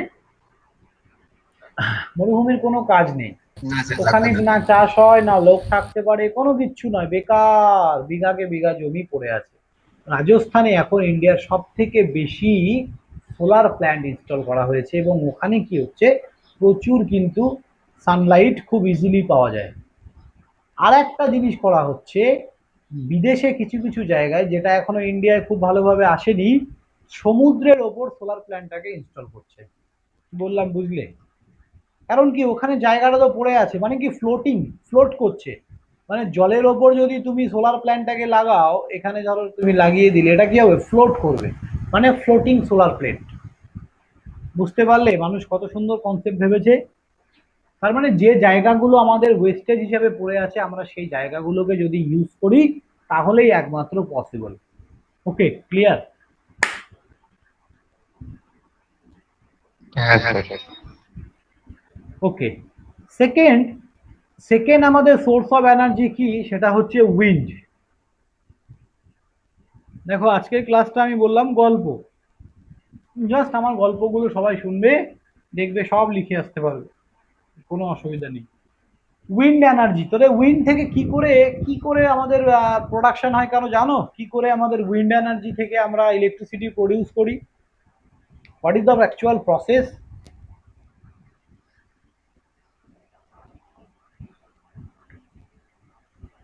বলো বলো। স্যার যেগুলো বড় পাখার মতো থাকে তার হ্যাঁ একদম, বড় পাখার মতো থাকে, ওগুলোকে আমরা কিভাবে ঘোরাই ওগুলোকে? ওটা স্যার একটা একটু ঘুরবে কিন্তু ভিতরে অল্টারনেটরটা ঠিক লিগিটেই ঘুরবে। হ্যাঁ, তার কারণ দেখো ওটার এরিয়াটা যত বড় হবে তোমার মনে হচ্ছে যে ওটা আস্তে আস্তে ঘুরছে, তোমার মনে হচ্ছে ওটার কত, ওই পাখাগুলো কত লম্বা থাকে জানো? অনেক লম্বা স্যার। 45 থেকে একটা প্লেট স্যার 85 একটা মিটার। বড় লরিতে নিয়ে যেতে হয়। একটা প্লেট একটা বড় লরিতে, তাহলে 45 থেকে 85 মিটার পর্যন্ত লম্বা হয়। 85 মিটার লম্বা মানে বুঝতে পারছো, 1000 মিটারে মানে 100 মিটার কতটা বড় ভাবো? একটা মাঠের সমান স্যার। একটা মাঠের সমান। তার মানে কতটা লম্বা হয় পাখাটা, একটা পাখাকে একটা গাড়িতে নিয়ে চলে যায়। ঠিক আছে, সো মানে 45টা আমি ভুল বললাম, এটা এতটা ছোট হয় না, অ্যাকচুয়ালি এটা 80 থেকে 85 হবে। হ্যাঁ, 80 থেকে 85 মিটার, এতটা বড় লম্বা হবে। সো এবার দেখো, আর আমাদের যে যে টাওয়ারটা ইনস্টল করা হয়, যে টাওয়ারটা ইনস্টল করা হয় সেটা হয় 45। ঠিক আছে, তাহলে টাওয়ারের এখানে লাগাচ্ছি আমি, তাহলে এটা যদি 80 মিটারের হয় তাহলে এদিকে 40, এদিকে 40, টোটালটা 80, তাহলেই ঘুরবে। কথাটা বোঝা গেছে তো?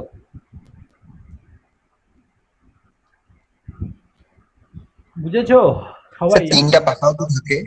হ্যাঁ, তিনটে পাখাই তো থাকে, বেশিরভাগ তিনটেই পাখা থাকে। আর এখানে টুডি টুডি সারফেসে আমি তিনটে পাখা আঁকলে একটু দেখতে খারাপ লাগবে, তাই এরকম জায়গায় আরেকটা, এই যে। সো এই হচ্ছে ব্যাপার, এটা হাইটটা। এবার উইন্ড এনার্জিতে প্রবলেমটা কি অ্যাকচুয়ালি, এটা ফুল ফ্রি অফ কস্ট। আমি যদি একবার ইনস্টল করে দিই, যেখানে হাওয়া আছে এটা ফুল ফ্রি অফ কস্ট, কিন্তু এবার প্রবলেমটা কি কি, এটা শুধু সমুদ্র উপকূলবর্তী এলাকাতেই পসিবল। তার মানে এটা যদি আমাদের ইন্ডিয়ার ম্যাপ হয় অনলি ফর উইন্ড এনার্জি, এই যে কেরল থেকে শুরু করে এই জায়গাগুলো, আমাদের ওয়েস্ট বেঙ্গলের কিছু জায়গা, অনলি এই জায়গাগুলোতেই আমাদের উইন্ড এনার্জি পসিবল, বাকি জায়গায় পসিবল না। কারণ হাওয়ার কনসিস্টেন্সি কিন্তু সবসময় এখানে থাকে না। কি বললাম বুঝলে? সবসময় হাওয়া পাবে না, মানে ইন্ডিয়ার ম্যাপের এই নিচের জায়গাটুকু, এই জায়গাটুকু শুধু আমাদের উইন্ড এনার্জি ইনস্টলেশন পসিবল, আর এটাও কন্টিনিউয়াস ওয়ার্ক করা পসিবল। কথাটা কি বোঝা গেল কি বললাম? তার মানে উইন্ড এনার্জি ড্রব্যাক কি, সমুদ্র তীরবর্তী এলাকাতে এটা বেশিরভাগ ইনস্টল করা হয়। তো এটা ড্রব্যাক কি, এর হচ্ছে কি, এরিয়াটা হচ্ছে খুব কনজেস্টেড, তাহলে এরিয়া নিয়ে একটা সমস্যা আছে, সব জায়গায় এটাকে ইনস্টল করতে পারবে না। সেকেন্ড হচ্ছে এটা হাই কস্ট, ইনস্টলেশনে অনেক টাকা দরকার হয়। তার মানে হাই কস্ট কোন সেন্সে, যে পরিমাণ ও পাওয়ার জেনারেট করে সেই পরিমাণ পাওয়ার জেনারেট করতে অন্য পাওয়ার স্টেশন আমাদের যত খরচ পড়বে তার থেকে সোলারে অনেক বেশি খরচ, রাইট? স্যার এই পদ্ধতি কি আমাদের ইন্ডিয়াতে ব্যবহার করা হচ্ছে? একদম, আমাদের হয় খুব কম, আমি বললাম না এই জায়গাগুলোতে হয়। তাহলে ইন্ডিয়ান ম্যাপের এই নিচের জায়গা, এটা তো পুরো সমুদ্র না আমাদের, আমাদের তো ইন্ডিয়ার এটা পুরো সমুদ্র এই জায়গাটা। হ্যাঁ, তো এই জায়গাটা এবার যে দেশগুলো ধরো সমুদ্রের কাছে নেই তাদের সোলার, তাদের এটা উইন্ড হবেই না, ঠিক আছে? তারপরে হ্যাঁ আর স্যার। কি ড্রপ, ভেরিয়েবল আউটপুট। তুমি আউটপুট হাওয়া সবসময় কি সমান পাবে? না স্যার, কখনো বেশি কখনো কম। হ্যাঁ, এর সাউন্ডটা বন্ধ করো। ভেরিয়েবল আউটপুট পাবো আমরা।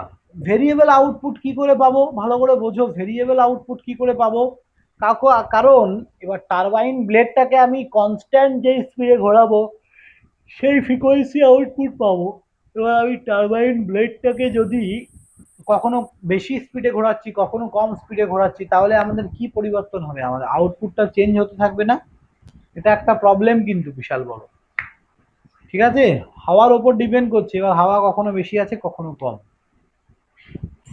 ফোর্থ হচ্ছে এটা power generated is quite small, তার মানে অন্যান্য যে পাওয়ার স্টেশনগুলো আছে power generated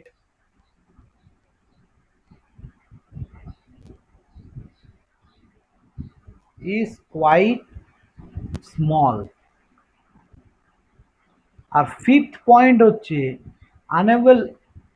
আনঅ্যাভেলেবিলিটি because of uncertainty about wind pressure.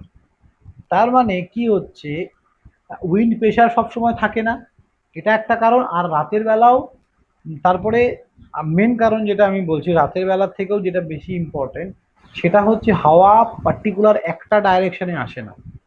কথাটা বুঝলে? তুমি ব্লেডটাকে এই ডাইরেকশনে রেখেছো, হাওয়া আর কি গ্যারান্টি আছে যে এদিক দিয়েই আসবে? এই দিক দিয়েও তো আসতে পারে, আবার এই নিচ দিয়েও যেতে পারে, তাই তো নাকি? ঠিক বলেছি তো? আমাদের উইন্ড কি সবসময় একটা ডাইরেকশনে আসবে বলো? সো এটার আরেকটা প্রবলেম হচ্ছে direction of wind, direction of wind.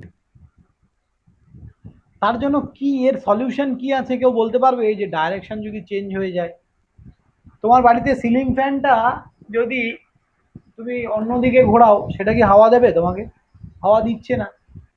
বা দেখবে তুমি অ্যাকচুয়ালি কি সিস্টেম করলে একটা মোটরকে যে কোনো ডাইরেকশনে হাওয়া দিলে ঘোরাতে পারবে?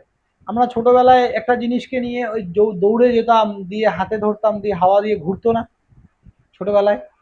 হাতে ধরতাম ওই কাগজের একটা হ্যাঁ জিনিস। স্যার, হ্যাঁ এবার স্যার, এবার লাল এবার লাল। ওটা ওটা পার্টিকুলার একটা ডাইরেকশনে ধরতে হবে, ওর সামনের দিকটাই তোমাকে ধরতে হবে। এবার তুমি যদি ওটাকে এই বরাবর ধরো, ধরো এটা হচ্ছে ওর ফেস, এটা ওর ফেস, তুমি যদি এই বরাবর ওকে দৌড়ে নিয়ে যাও তাহলে কিন্তু হবে না, মানে এইভাবে, তাহলে কিন্তু হবে না। তোমাকে এই ফেস বরাবর ওকে দৌড়ে নিয়ে যেতে হবে, তবেই হাওয়াটা ওকে ঘুরবে। কিন্তু এবার যদি আমি এই বরাবর দৌড়ে আমি যাই আড়াআড়ি বরাবর, তাহলে আলটিমেট ঘুরবে না। তাহলে কি করে এখানে পাখাগুলো ঘুরছে জানো কি? এটা এটা খুব ইন্টারেস্টিং একটা জিনিস। এখানে এই যে এই পাখাগুলো নিজের অ্যাঙ্গেল চেঞ্জ করে, অ্যাঙ্গেলগুলোকে চেঞ্জ করতে পারে থ্রু উইন্ড, মানে হাওয়ার প্রবাহের দিকে ওরা নিজের পাখার অ্যাঙ্গেলগুলোকে উইন্ড মানে চেঞ্জ করতে পারে, ঠিক আছে? আমরা যে টারবাইন ব্লেড, আমরা যে এখানে ব্লেডগুলো ইউজ করছি সেটা কি করতে পারে, হাওয়া যেদিকে হচ্ছে ঠিক হাওয়ার অ্যাঙ্গেলে এটা অটোমেটিক্যালি চেঞ্জ হতে পারে। কি করে চেঞ্জ হয়, উইন্ড যখন পড়বো আমরা প্রত্যেকটাই দেখবো। আজকে জাস্ট আমরা ওভারভিউ দেখছি প্রত্যেকটা কি কি পড়বো, আর থার্মালটা আজকে আমি স্টার্ট করবো। নেক্সট হচ্ছে ফুয়েলস, নিউক্লিয়ার এনার্জি, আর কি ওয়াটার। তো এবার হচ্ছে ওয়াটার। ওয়াটার কি, ইন্ডিয়াতে প্রচুর প্ল্যান্ট আছে ওয়াটার, হাইড্রাল পাওয়ার প্ল্যান্ট। তো এটার ড্রব্যাক আমরা এখন আর বলছি না। তারপরে কি ফুয়েল, ফুয়েল বলতেই হচ্ছে অ্যাকচুয়ালি থার্মাল পাওয়ার প্ল্যান্টকেই বলেছে। থার্মাল পাওয়ার প্ল্যান্ট বলতে কয়লা থেকেই যে হয় এরকম কোনো ব্যাপার নেই। ফুয়েল প্ল্যান্ট যেগুলো আছে তার মানে কি ওগুলোতে আমরা খনিজ তেলকে পুড়িয়েও কিন্তু খনিজ তেলকে পুড়িয়ে স্টিম প্রডিউস করছি এবং সেই স্টিম থেকে আমরা ইলেকট্রিসিটি প্রডিউস করছি। ওকে।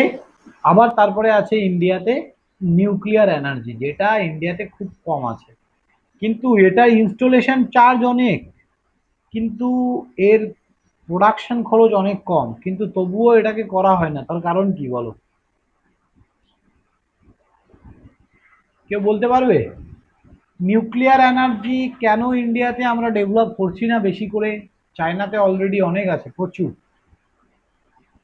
ইন্ডিয়াতে কেন করছি না?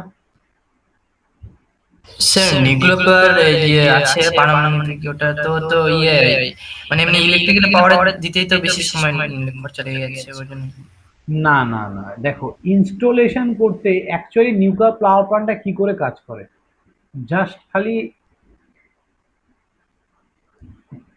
পরমাণুর কোলাপস করে করে। সে আমি বোঝাবো ওগুলো এখন, আগে আমাকে তাহলে অনেক কিছু বোঝাতে হবে, ঠিক আছে? সো মনে রাখো নিউক্লিয়ার পাওয়ার প্ল্যান্টে সব থেকে খরচা কম হয়, বাট এটা যদি কোনো কারণে ক্র্যাশ করে যায় বা কোনো কারণে নষ্ট হয়ে যায় তাহলে কোনো আইডিয়া নেই যে কি পরিমাণ ক্ষতি হতে পারে। কি বললাম বুঝলে? প্রচুর ক্ষতি হবে, প্রচুর। স্যার হ্যাঁ বলো। স্যার বলছি একটু ইয়ে মানে এই এখন ক্লাস না না হবে না, একটু আমি বাইরে যাবো তো ওই জন্য হ্যাঁ পরে হ্যাঁ, ভিডিও পেতে যাবে। একদম একদম ভিডিও রেকর্ড হচ্ছে, নো ইস্যু। ওকে, ঠিক আছে স্যার, বেরিয়েছি স্যার।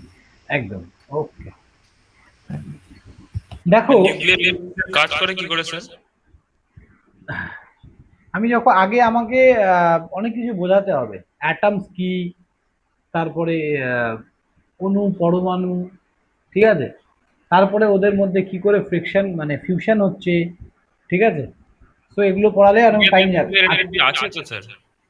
হ্যাঁ ইন্ডিয়াতে আছে, খুব কম, চায়নাতে প্রচুর আছে। আচ্ছা। এবার এখানে কি হয়, এখানে মেন যেটা প্রবলেম, এটা ইনস্টলেশনে প্রচুর খরচ, এটা। সেকেন্ড হচ্ছে এখান থেকে যে ওয়েস্টেজটা বেরোয়, ওয়েস্টেজ অফ নিউক্লিয়ার এনার্জি বা wastage of nuclear power plant, সেটা কোথাও যেখানেই তুমি ফেলবে সেটাকে ডিস্ট্রয় করা আমাদের পক্ষে খুবই ডিফিকাল্ট। যে ওয়েস্টেজ, সেই ওয়েস্টেজটাকে কোনোভাবেও রিসাইকেল করা যাচ্ছে না। কারণ আমরা দেখো থার্মাল পাওয়ার প্ল্যান্টে যে অ্যাশটা বেরিয়ে আসছে বা ছাইটা যেটা বেরিয়ে আসছে, সেটাকে আমরা কি করি জানো কেউ?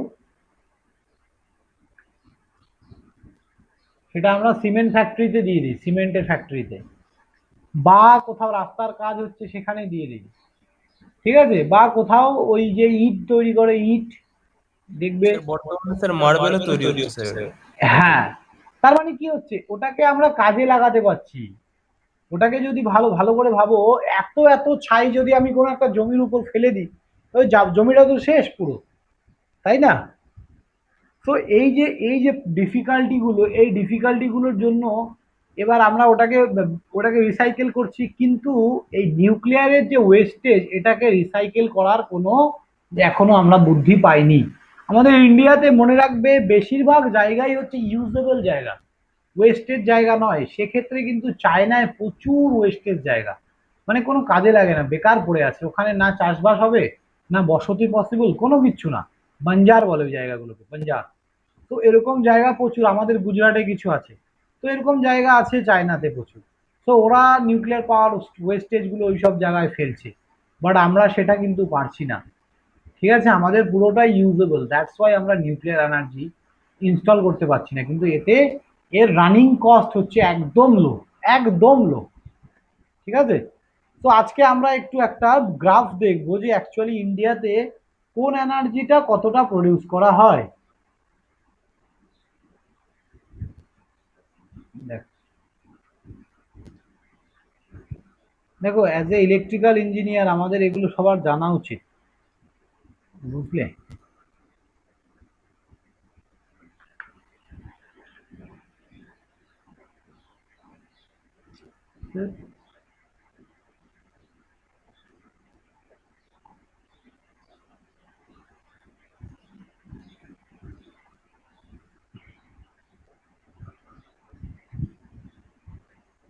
এই এরিয়াটা হচ্ছে রিনিউয়েবল এনার্জি সোর্স।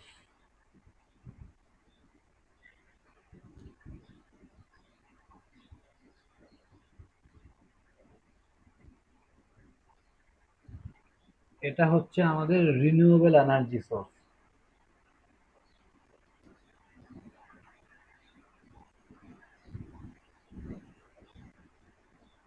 রিনিউয়েবল। তারপরে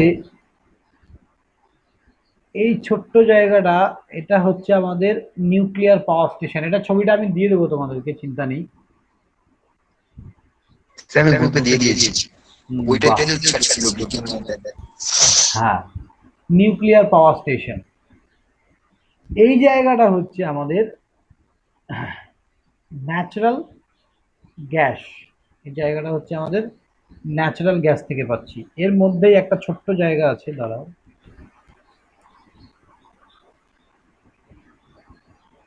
তাহলে তুমি গ্রুপে দিয়ে দিয়েছো, আমি তাহলে গ্রুপ থেকেই দেখিয়ে দিই, দাঁড়াও। হ্যাঁ,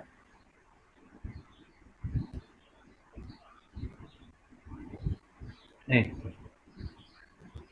দেখতে পাচ্ছ সবাই? এই দেখো, এই লালটা পুরো কোল, এই যে এটা পুরো রেড। তারপরে কি আসছে? এটা ক্রুড অয়েল। ক্রুড অয়েল মানে কি? ক্রুড অয়েলের মিনিংটা কি? এটা oil, but crude oil, that means কাঁচা তেল, অপরিশোধিত তেল, ক্রুড অয়েল। বোঝা গেছে কি বললাম? তারপরে দেখো মাঝখানে একটা ইয়ে দেখতে পাচ্ছ, ব্লু কালারের লাইন, যেটা ন্যাচারাল গ্যাস। তারপরে হাইড্রো ইলেকট্রিক পাওয়ার স্টেশন। কেউ বুঝতে পারছো হাইড্রো ইলেকট্রিক কোনটা বলো তো? ইয়েলো কালারের, এখানে ব্লু আর হচ্ছে গ্রিনের মাঝে যে ইয়েলো কালারটা আছে, হ্যাঁ খুব স্যার, ভালো হ্যাঁ করে অল্প ফলো করলে আছে স্যার, একদম এইখানে অল্পটুকু, মানে ওটা একদম কম, মানে ওটা 0.5% এরকম থাকে, ঠিক আছে? 1%-এরও কম হাইড্রালস, যেটা আমাদের জেনারেশন হয়। তারপরে আসছে নিউক্লিয়ার, তারপরে আসছে রিনিউয়েবল। রিনিউয়েবল প্রায় 7%। আর এটা হচ্ছে আমাদের এই যে পুরো কোল আর হচ্ছে ক্রুড অয়েল, এই দুটো মিলে আমরা বলতে পারি 85%। কোল আর ক্রুড অয়েল এই দুটো মিলে আমাদের 85%। আর তারপরে বাকি চারটে মিলে আমাদের 15%। এই হচ্ছে টোটাল জেনারেশন। তার মধ্যে রিনিউয়েবল এনার্জি যেটা তোমাকে দিচ্ছে হচ্ছে 7% মতো, 7 to 8%, ঠিক আছে? Renewable energy. রিনিউয়েবল এনার্জির মধ্যে কি কি আসে বলো? রিনিউয়েবল কথাটার মানেটা কি? What is the meaning of renewable? বলতে পারবে?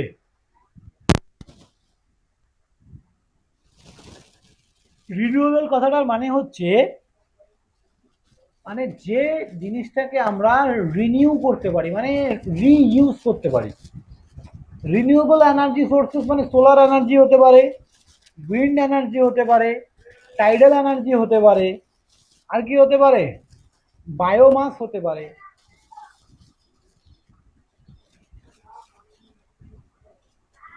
ওকে, থার্মাল এনার্জি হতে পারে।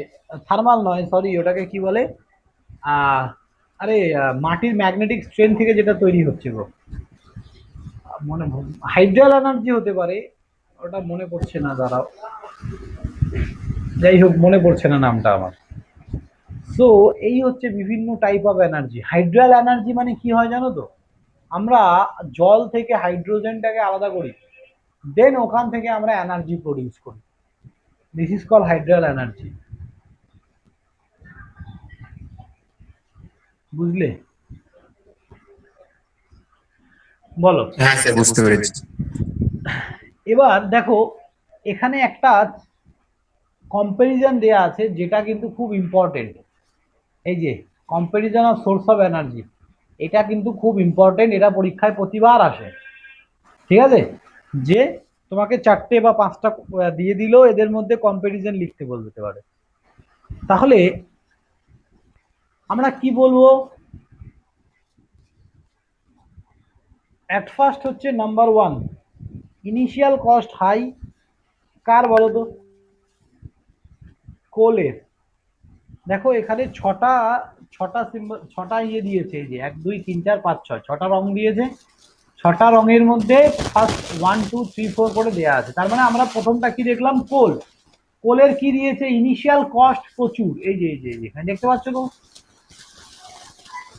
ইনিশিয়ালি এটাকে হ্যাঁ ইনস্টল স্যার। করতে অনেক টাকা দরকার হয়। তারপরে এটা এই যে ইনিশিয়াল কস্ট হাই। তারপরে কি এটা কি?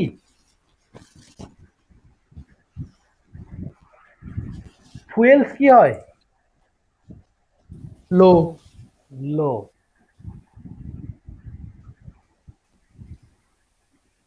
দাঁড়া দাঁড়া, তারপরে নিউক্লিয়ার এনার্জি।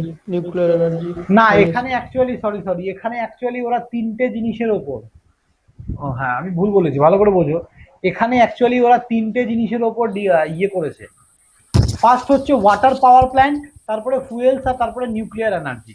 ওকে, প্রথমে ওয়াটার পাওয়ার প্ল্যান্ট, তারপরে ফুয়েলস, তারপরে নিউক্লিয়ার এনার্জি। তার মানে আমাদের ইন্ডিয়াতে যে 3টে সব থেকে বেশি হয়, সেই 3টেকে নিয়ে ওরা একটা চার্ট বানিয়েছে।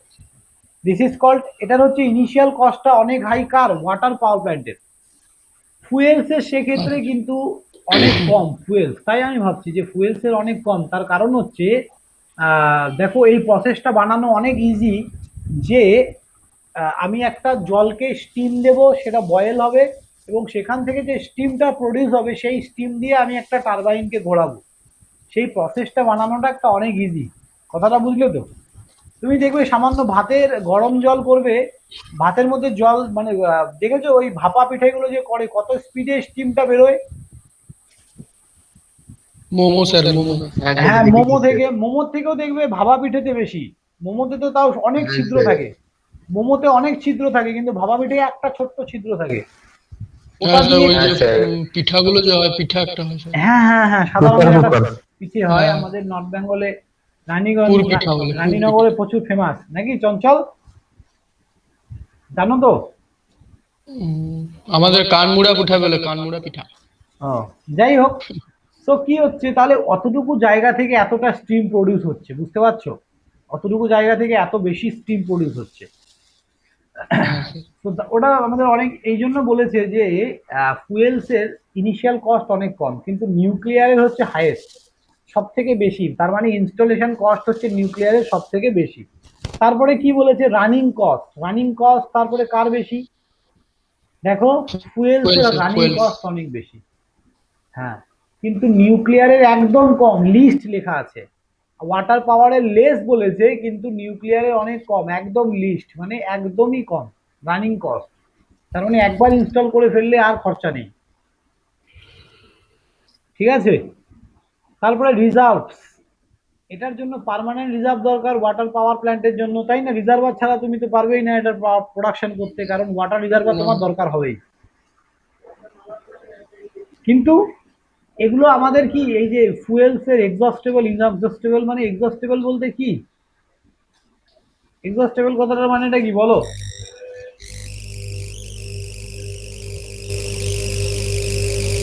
কি শব্দ হচ্ছে গো?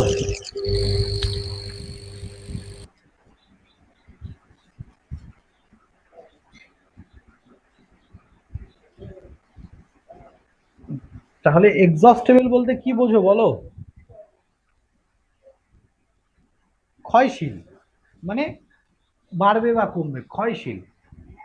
ঠিক আছে? বা ক্ষয় হচ্ছে, এই ব্যাপারটা।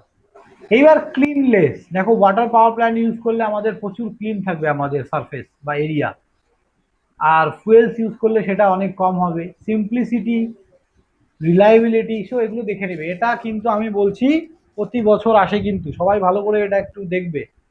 বট কোশ্চেনে এটা প্রতি বছর আসে। ওকে, এবার আমরা আর বাকি এখান থেকে তেমন কিছু আর দেখার নেই। এবার আমরা ডাইরেক্ট যাব হচ্ছে ওয়েস্ট বেঙ্গলে কি কি পাওয়ার স্টেশন আছে এবং সেগুলো কোথায় কোথায়। ঠিক আছে? তো কে কি জানো বলো দেখি, ওয়েস্ট বেঙ্গলে আমাদের কোথায় কি পাওয়ার স্টেশন আছে? তো ব্যান্ডেলে আছে, কোলাঘাটে আছে। স্যার ফারাক্কায় থার্মাল পাওয়ার প্ল্যান্ট আছে। ফারাক্কায় থার্মাল পাওয়ার প্ল্যান্ট আছে, এক্স্যাক্টলি। দেখো, এই এক এক দুটোই তোমরা জানো, কত আছে দেখবে এবার। দেখো, list of power station in West Bengal. Okay, আমি তোমাদের এই পিডিএফটা দিয়ে দেবো। এটা কিন্তু তোমাদের সিলেবাসে আছে, এগুলো মনে রাখতে হবে।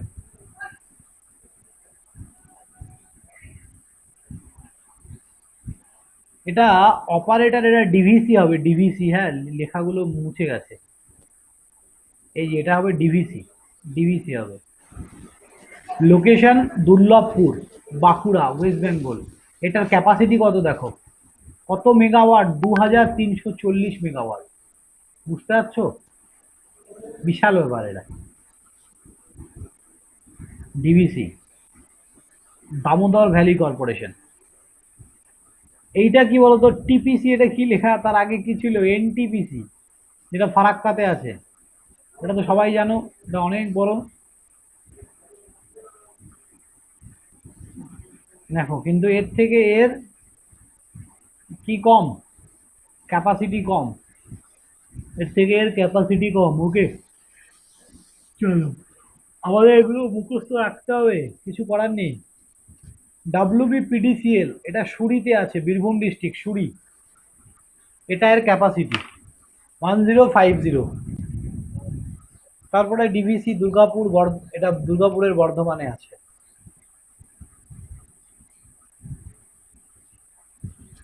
মেছেদাতে আছে, ক্যাপাসিটি দেখো। এগুলো সব থার্মাল পাওয়ার প্ল্যান্টের ডিটেলস। বাকি পাওয়ার প্ল্যান্ট এখানে নেই।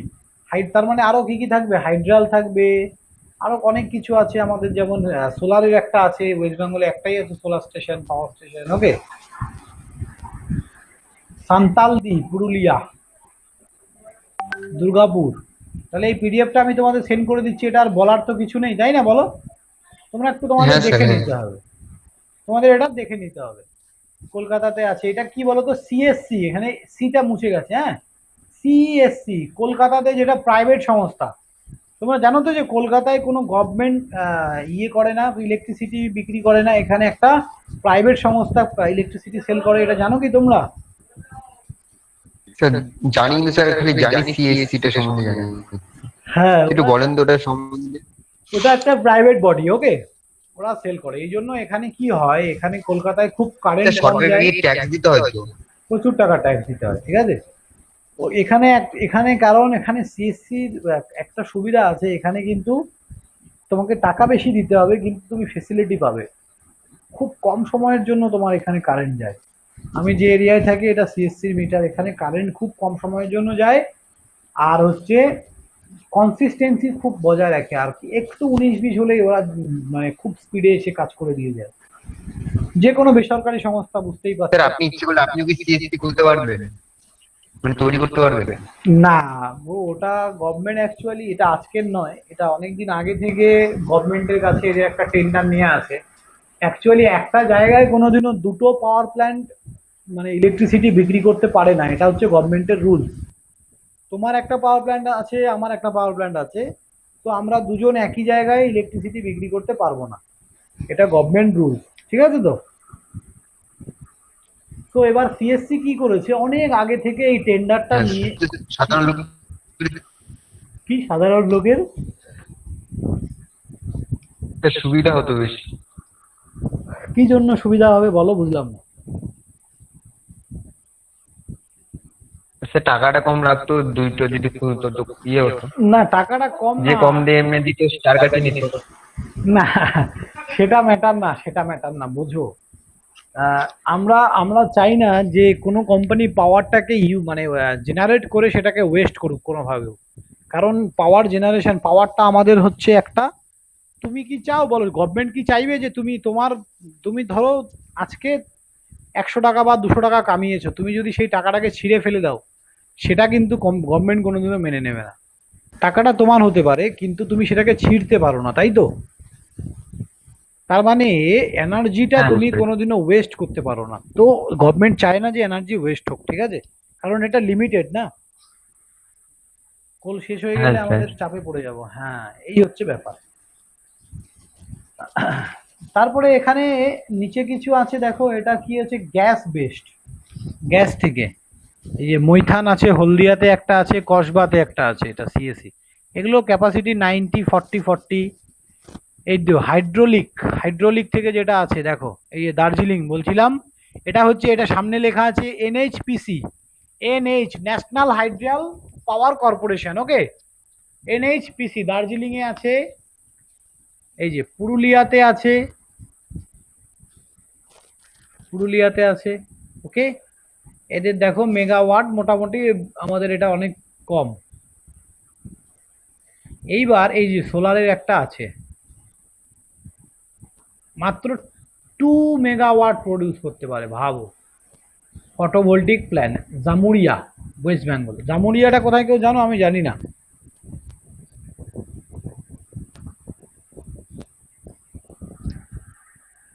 ওকে, চলো। স্যার ওটা তো সোলার সিস্টেমে না? হ্যাঁ, লাস্টে যেটা সোলার, বললেন সোলার, ওটা সোলার, সোলার। জাস্ট ওই এখানে একটা জায়গাতে ওয়েস্ট বেঙ্গলে আছে। ওয়েস্ট বেঙ্গলেরই একটা জায়গাতেই আছে, জামুরিয়া।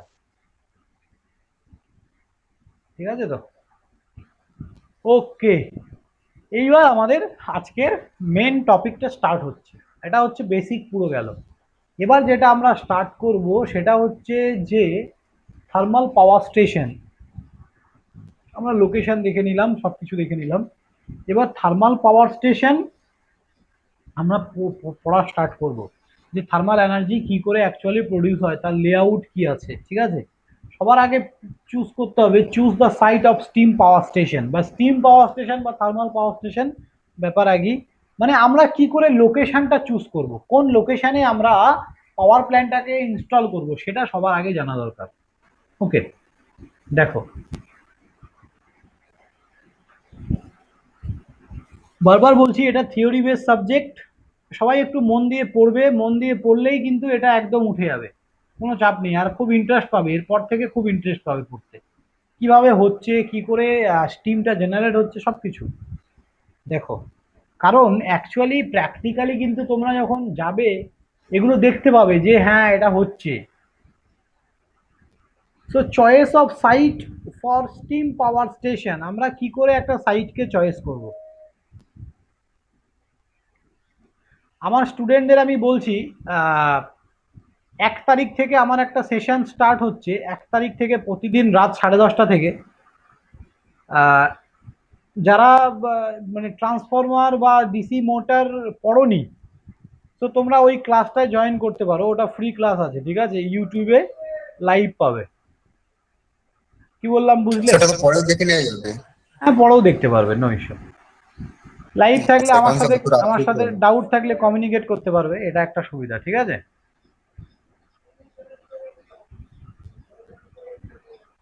ওকে, সবাইকেই বলছি দেখবে। হ্যাঁ স্যার।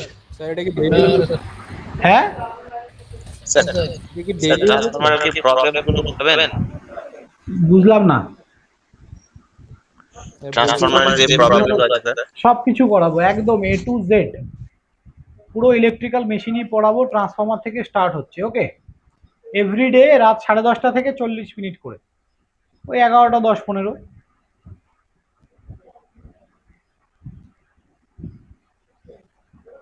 11টা 10 এই টাইম পর্যন্ত। আমি গ্রুপে ফার্স্ট দিন লিঙ্ক দিয়ে দেবো, তারপরের দিন থেকে তোমরা ওই টাইমে ঠিক এন্টার করে যাবে। চলো, এবার ভালো করে বোঝো, আমরা সাইট সিলেকশন কি করে করব, সাইটটা কি করে সিলেক্ট, তোমাদের কি মনে হচ্ছে কি করতে হবে? মানে একটা তুমি যদি একটা থার্মাল পাওয়ার প্ল্যান্ট বসাতে চাও কোথাও, তুমি অ্যাজ এ ইঞ্জিনিয়ার তোমার কি কি দাবি থাকবে বলো, একটু দু একটা বলো। কাছাকাছি স্যার নদী লাগবে। গুড বয়, তারপর কয়লার সঞ্চয় যেন আছে। বাহ, একদম। তারপর জায়গাটা বড় লাগবে স্যার। জায়গাটা বড় লাগবে কয়লা মজুত রাখার জন্য স্যার। একদম। তারপর আর যাতে জায়গাটা ট্রান্সপোর্টেশন ফেসিলিটি ভালো থাকে, তাই তো? হ্যাঁ স্যার, ট্রেন যাতে আসতে পারে যেতে পারে। এক্স্যাক্টলি। আর কি লাগবে? আমরা যে এরিয়ায় সাপ্লাই করব মানে লোড স্টেশন আর জেনারেটিং স্টেশনের মধ্যে দূরত্ব যাতে খুব বেশি না হয়, তাই না? লোড স্টেশন আর জেনারেটিং স্টেশনের মধ্যে দূরত্ব খুব যেতে বেশি না হয়, তাহলে কি হবে, পাওয়ার আমাদের প্রোডাকশন তো করলাম, এবার ওটাকে ট্রান্সমিট করতেই যদি খরচ চলে যায় তাহলে আর লাভ কি হলো, তাই না? অ্যাভেলেবিলিটি অফ ওয়াটার, যেটা তুমি বললে নদী লাগবে পাশে, তারপরে কি ল্যান্ড লাগবে, যে ল্যান্ডটা অনেক বড় হবে এবং তার পাশে কোনো লোকালিটি থাকলে হবে না কিন্তু, তার কারণ কি ওয়েস্টেজ জমি লাগবে, এবং ইন ফিউচার যদি আমাকে ল্যান্ডটা বড় করতে হয় বা আমার প্ল্যানটাকে বড় করতে হয় যাতে তখনও আমি ল্যান্ড পাই, তখনও আমি যাতে অনেক জমি আমি পাই, দ্যাটস ওয়াই আমাকে কিন্তু সেই রকম ভাবেই সাইটটা সিলেক্ট করতে হবে। তাহলে দেখো এই পয়েন্টগুলো যদি আমরা ধরো এরকম করে তোমাদের এই ধরো কি করে সাইট সিলেকশন করব তোমাদের 5 নম্বরে এসছে, তাহলে সুন্দর করে সবাই রিপ্রেজেন্টেশনটা করবে। তাহলে প্রথম পয়েন্টটা তোমরা লিখলে supply of fuels.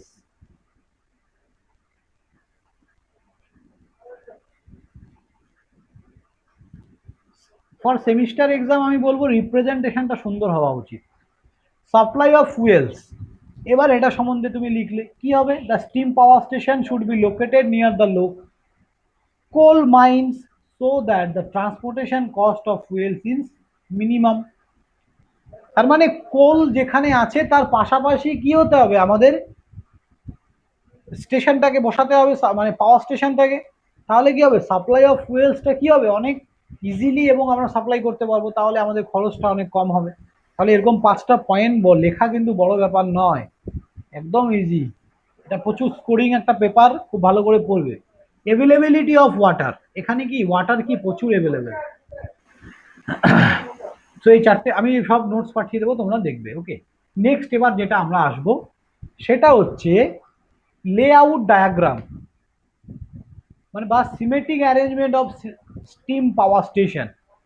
Semitic arrangement of বইতে খুব সুন্দর করে দেয়া আছে, আমি একটা ড্র করেছি, ওটা আমি একবার একটু দেখাচ্ছি তোমাদের, বা বইটাও খুব সুন্দর দেয়া আছে, অসুবিধা নেই।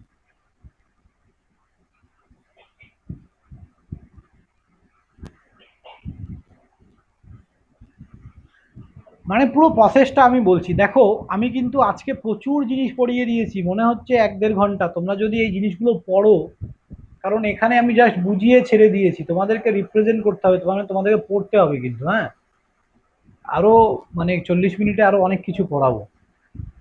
সো বি কেয়ারফুল, 6টা বা 7টা ক্লাসে আমাকে শেষ করতে হবে, এটা টার্গেট, কারণ প্রত্যেকটা সাবজেক্টের জন্য আমরা ম্যাক্সিমাম 6টা-7টা ক্লাসই পাবো, তার বেশি পাবো না। So that's why. আর কিছুদিন পরে আমি এই সাবজেক্টগুলো মানে যেগুলো ইম্পর্টেন্স কম আছে এটার কিন্তু মার্কস অনেক বেশি, ক্রেডিট পয়েন্ট 4 আছে পাওয়ার প্ল্যান্ট ইঞ্জিনিয়ারিংয়ে, ঠিক আছে, কিন্তু তবুও এটা ইজিলি পড়া যায় বলে আমি তাড়াতাড়ি পড়িয়ে দিচ্ছি। কিন্তু ইম্পর্টেন্ট হচ্ছে আমাদের ইন্ডাকশন মোটর আর হচ্ছে পাওয়ার সিস্টেম, যেটা টিডিপি বলছি, তো এগুলোকে আমি মোটামুটি 1 মাস পর থেকে বেশি করে টানবো। তো চাইছি আমি তার আগে এগুলো যদি আমাদের কিছুটা শেষ হয়ে যায়, অন্যান্য সাবজেক্টগুলো যতটা পারবো শেষ করবো। চলো দেখো, block diagram of thermal power station. Okay, এখানে কি হচ্ছে ভালো করে বোঝো। থার্মাল পাওয়ার স্টেশনের সব থেকে ইম্পর্টেন্ট যেটা সেটা হচ্ছে বয়লারটা। থার্মাল পাওয়ার স্টেশনের সব থেকে ইম্পর্টেন্ট হচ্ছে বয়লার, ক্লিয়ার? তাহলে বয়লারে কি হয় আমাকে কেউ বলতে পারবে, বয়লারে কি হয়? জলটাকে স্যার অনেক গরম করে ফুটিয়ে ফেলে, ফুটিয়ে ফেলার পর ওটা স্যার টারবাইনে পাঠিয়ে দিবে।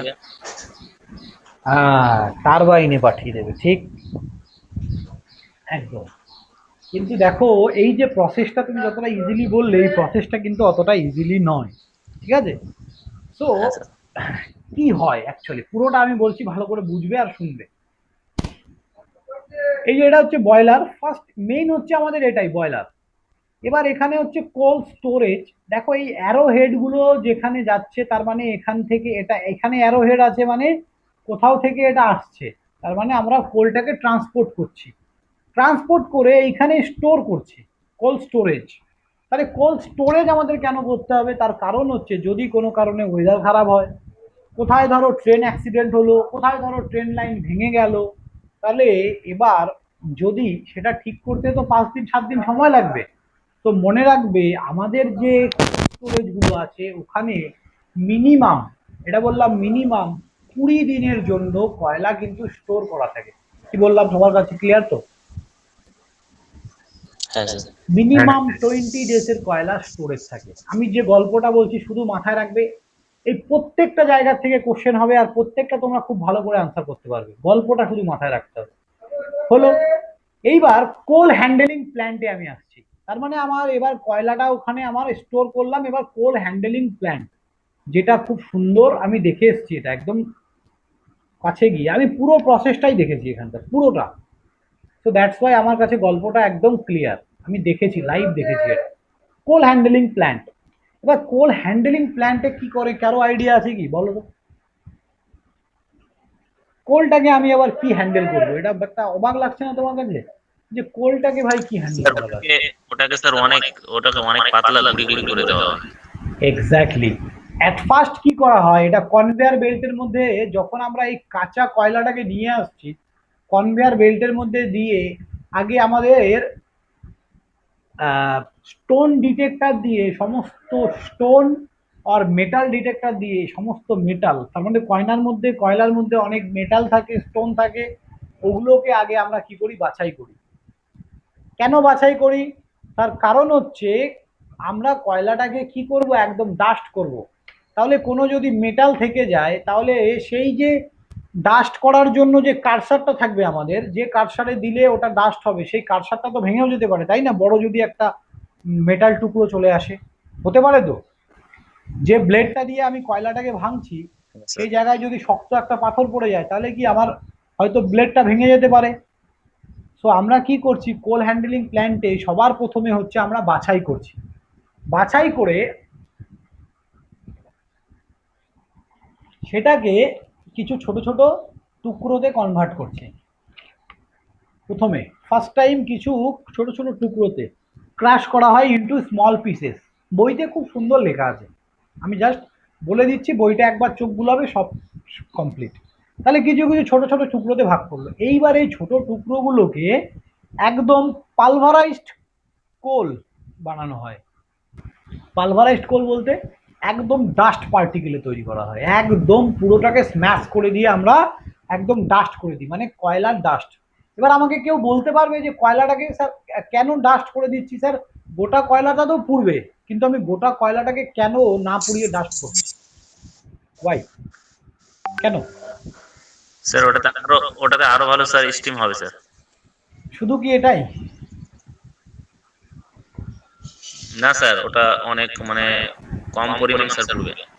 হ্যাঁ, তার মানে আমি চাই না যে আমার কয়লা ওয়েস্ট হোক, আমি চাই আমার পুরো কয়লাটা যাতে পুড়ে যায়। 1 কেজি যদি কয়লা কিনে আনি, একটা টুকরো, বড় টুকরো, আগুন ধরিয়ে দিলে শুধু বাইরেটা পুড়ে যাবে, ভেতরটা পুড়বে না কিন্তু, বুঝলে? তুমি বাইরেটা আবার চেঁচে ফেলে দেবে, আবার আগুন ধরাবে, আবার দেখবে পুড়বে। তোমরা কয়লা তো দেখেছো না, বড় বড় টুকরো হয়। হ্যাঁ স্যার। তাহলে কয়লার ভেতরটা কিন্তু সহজে জ্বলে যায় না, কয়লাটা অনেকগুলো স্টেপে জ্বলে। তো আমরা যদি সেটাকে ডাস্ট করে দিই তাহলে কি 1 কেজি পুরোটাই বার্ন হবে। আমরা কি চাই, আমরা পুরোটাকেই বার্ন করতে চাই, আমরা কেন ফেলে দেবো, তাই না? আখের রস যখন বের করে তখন দেখেছো একটা আখকে কতবার ওরা ঢোকায় ভেতরে, মেশিনের ভেতরে? অনেকবার, হ্যাঁ স্যার, অনেক 3 বার 4 বার। তার মানে কি ওরা চায় না যে ওর মধ্যে একটুও রস থেকে যাক। দ্যাটস ওয়াই আমরা বয়লারে যখন কয়লাটাকে দিই তখন একদম ডাস্ট করে দিই যাতে পুরো কয়লাটাই গলে যায়, মানে পুরো কয়লাটাই পুড়ে যায়। ঠিক আছে তো? হলো। এইবার এখানে কোল হ্যান্ডেলিং প্ল্যান থেকে দেখো এখানে কোলটা আসছে, মাউসের কার্সারটা দেখতে পাচ্ছ তো সবাই, না? এবার আমাকে একটা কথা বলো, একটা কথা বলো, কোথাও একটা বদ্ধ জায়গায় আগুন ধরালে আগুন ধরবে? তুমি বলবে হ্যাঁ ধরবে, কিন্তু কতক্ষণ ধরবে? যতক্ষণ ভেতরে অক্সিজেন আছে। অক্সিজেন না থাকলে ধরবে কি আর? অ্যাবসেন্স অফ অক্সিজেন বা এয়ার না থাকলে কি ধরবে আগুন ওখানে? ধরবে না তো। এটাই হচ্ছে এখানেও ফান্ডা। কিন্তু তুমি যখন এখানে কয়লাটা দিচ্ছ, তোমার কিন্তু এর ভেতরে এয়ারও দিতে হবে, এয়ার। এই জন্য আমরা এখানে কি দিচ্ছি, হট এয়ার। হট এয়ার কেন দিচ্ছি, যাতে খুব তাড়াতাড়ি আগুনটা ধরে যায়, মানে যে যে কাজটা কোনো যাতে ডিলে না হয়। আমরা কোনো কিছুকে একটি কাজটা এগিয়ে রাখছি, যাতে ঠান্ডা এয়ারটাকে হট করে জ্বলতে সময় লাগতে পারে।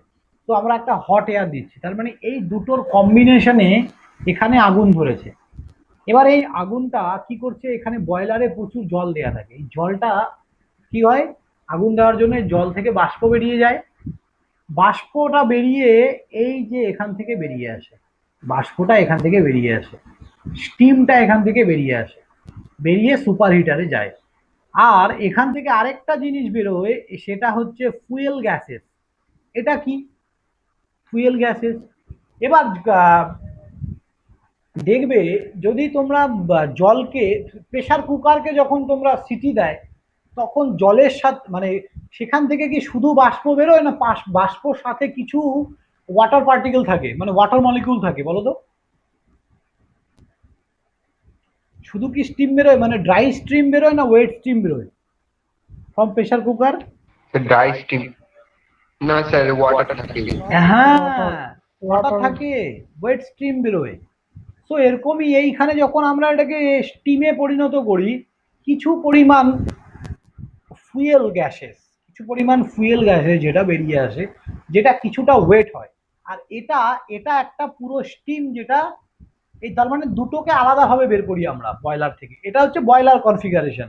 এটা যারা মেকানিক্যাল ইঞ্জিনিয়ার তারা পড়ে, যে বয়লার ভেতরটা কি করে বানাই। পুরো বয়লার নিয়ে একটা বই আছে ওদের, মানে একটা সাবজেক্ট আছে পুরো বয়লার নিয়ে। আমার কি বললাম বুঝলে তো, পুরো বয়লার নিয়ে ওদের একটা বই আছে। সো একটা সাবজেক্ট এই একটা ছোট্ট টপিকের ওপর, তো এটা তো আর পুরোটা এখানে বলা পসিবল না, আর আমিও অতটা ভালো জানি না, এটা মেকানিক্যালদের। এই বয়লারে ওরা দু ধরনের স্টিম তৈরি করে, একটা ড্রাই স্টিম, একটা ওয়েট স্টিম। এই ড্রাই স্ট্রিমটা আমরা সুপার হিটারে নিয়ে যাচ্ছি, আর এই ওয়েট স্ট্রিমটা আমরা এখানে দিচ্ছি। পুরোটা ওয়েট নয়, এটা অ্যাকচুয়ালি কিছুটা ওয়েট। এটা একটা গ্যাস পার্টিকেলের মতো থাকে, ঠিক আছে, এর মধ্যে কিছু পার্টিকেল থাকে।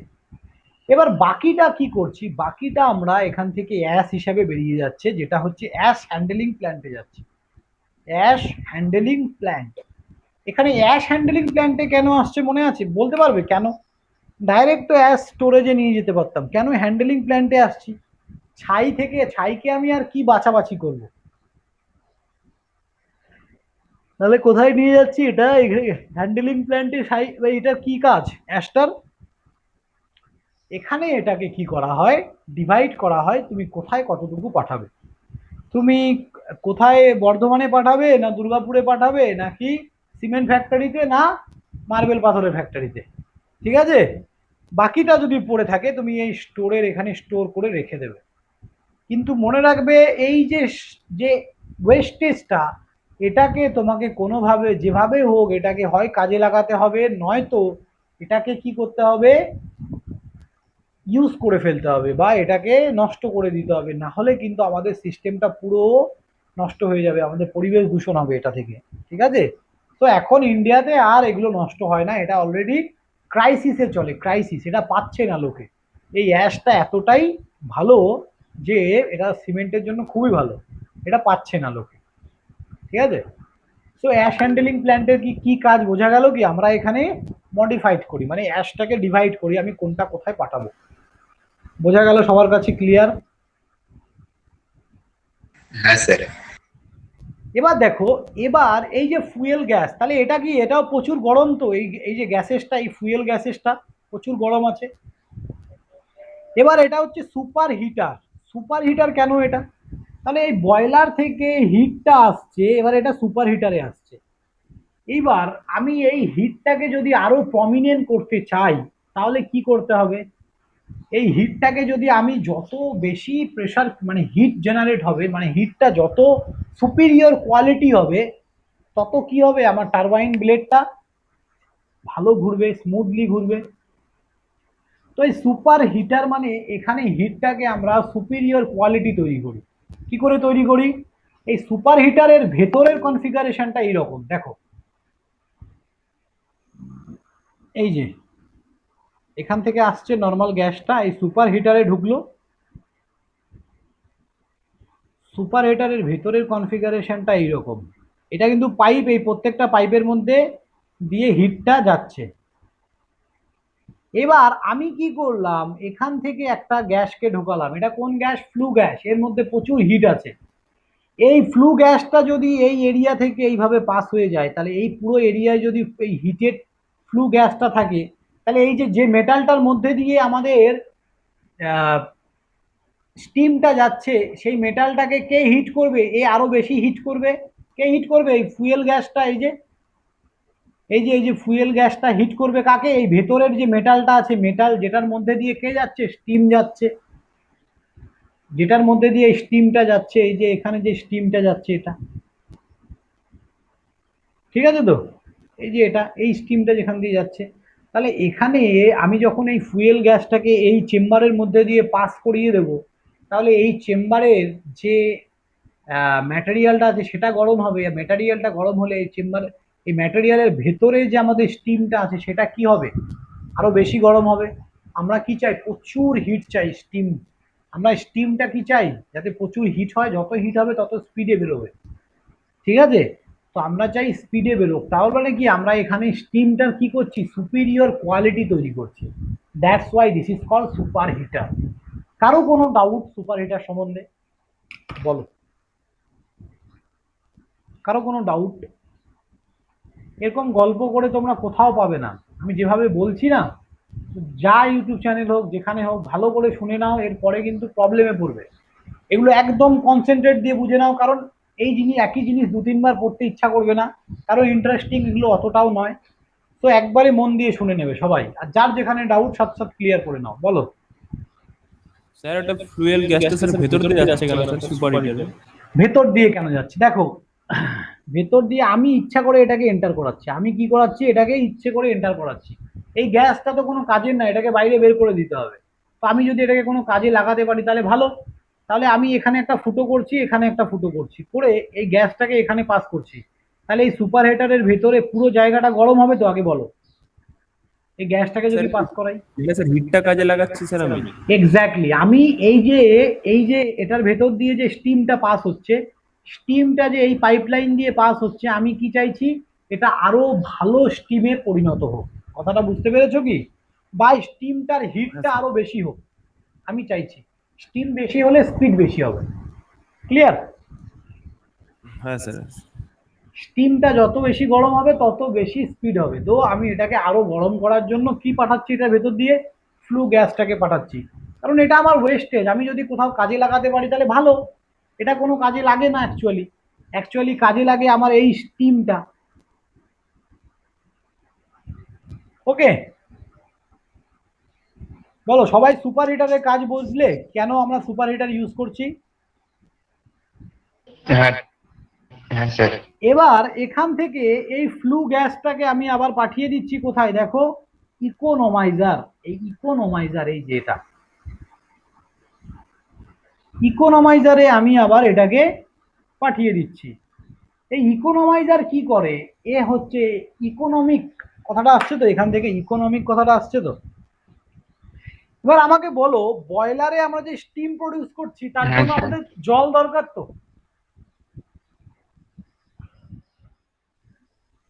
বয়লারে আমরা যে স্টিমটা প্রডিউস করছি তার জন্য আমাদের হ্যাঁ জল দরকার। এবার সেই জলটা যদি আগে থেকে গরম থাকে তাহলে তোমার সুবিধা না অসুবিধা? সুবিধা হবে না হবে না? সুবিধা আছে স্যার। কেন সুবিধা সুবিধা স্যার। হবে? কেন সুবিধা হবে বলো? কি সুবিধা হবে যদি আগে থেকে বয়েল করতে গেলে তো হিট লাগবেই। তার মানে তুমি এক স্টেপ এগিয়ে থাকলে, তাই তো? তার মানে তোমার কিন্তু আগে থেকে হ্যাঁ, যদি স্যার। জলটা গরম পাই, আমি কিন্তু আমার অনেক অ্যাডভান্টেজ। তাহলে আমি কি করছি দেখো, এই রিভার থেকে প্রথমে ওয়াটার ট্রিটমেন্ট প্ল্যান্ট, এখানে ওয়াটার ট্রিটমেন্ট প্ল্যান্ট আছে। প্রথমে এখানে ওয়াটারটাকে ট্রিটমেন্ট করে নিচ্ছি। কেন ট্রিটমেন্ট করছি ভালো করে বোঝো। ওয়াটারের মধ্যে কি থাকতে পারে? রিভারের জলের মধ্যে অনেক রকমের শ্যাওলা থাকতে পারে, অনেক রকমের পাথর থাকতে পারে, অনেক ধরনের মিনারেলস থাকতে পারে। মিনারেলস জলে থাকেই। সো এগুলোকে আমি একদম ডিস্টিল ওয়াটারে কনভার্ট করছি, যেটার মধ্যে কোনো মিনারেল নেই, কোনো কিছু নেই। এইবার এইখানে আমি আগে ওয়াটার ট্রিটমেন্ট প্ল্যান্টে জলটাকে পরিশোধন করছি, যাতে এই জলটা যখন বয়লারে যাবে যাতে কোনো বয়লারটার যাতে কোনো প্রবলেম না হয়। আমি যদি শ্যাওলা জল পাঠিয়ে দেই, নোংরা জল পাঠিয়ে দিই, তাহলে বয়লারে কি হবে, নোংরা জমে যাবে, তাহলে বয়লারটা আস্তে আস্তে তার এফিসিয়েন্সি হারিয়ে ফেলবে, তাই তো নাকি? হ্যাঁ স্যার। তো এখানে আমি আগে ওয়াটার ট্রিটমেন্ট প্ল্যান্টে এটাকে ওয়াটারটা ট্রিটমেন্ট করে নিলাম, ভালো জল। এবার পাম্পের সাহায্যে, এই যে পাম্প লেখা আছে, পাম্পের সাহায্যে এটাকে করলাম ফিড ওয়াটার হিটার। এখানে ওয়াটারটাকে হালকা হিট করে নিলাম, ধরো 20 বা 30 ডিগ্রি ছিল, আমি এটাকে 50 ডিগ্রিতে কনভার্ট করলাম, হালকা একটা হিট করে নিলাম। এবার এই যে হিটটা প্রডিউস হলো এটাকে ডাইরেক্ট আমি ইকোনমাইজারে দিলাম, তার মানে 50 ডিগ্রি টেম্পারেচারের জল এখানে ইকোনমাইজারে দিলাম। এবার ইকোনমাইজারে আমি যখন এটাকে দেব, এখান থেকে ফ্লু গ্যাসটা কি করবে, ইকোনমাইজারটাও এরকমই থাকে, সেম এইরকমই থাকে, এইরকমই থাকে, ভালো করে বোঝো। ইকোনমাইজারের ভেতরে জলটা এরকম ছোট পাইপের মধ্যে দিয়ে আঁকা বাঁকা জায়গা দিয়ে পাস করে, আঁকা বাঁকা জায়গা ঘুরিয়ে ঘুরিয়ে ঘুরিয়ে ঘুরিয়ে। তাহলে এখান থেকে এটাও যদি একটা বক্সের মধ্যে থাকে আর এটার মধ্যেও যদি আমি ফ্লু গ্যাসটাকে এন্টার করাই, তাহলে এখানের ভেতরে এই পাইপের ভেতরে যে জল, এই জলটা কি হবে, গরমটা বেশি হবে, আরো বেশি হবে তো নাকি, বলো? হ্যাঁ স্যার, বেশি হবে। হ্যাঁ, জলটাকে যদি আমরা গরম করতে পারি এখানে, তাহলে আমাদের জলটাকে এক্সট্রা করে গরম করার খরচাটা কমে গেল। That's why this is called economiser. এখানে আমরা অনেকটা ইকোনমিটাকে সেভ করি। তো এই জলটাকে এবার আমরা এখান থেকে নিয়ে বয়লারে পাঠাই, বোঝা গেল তো?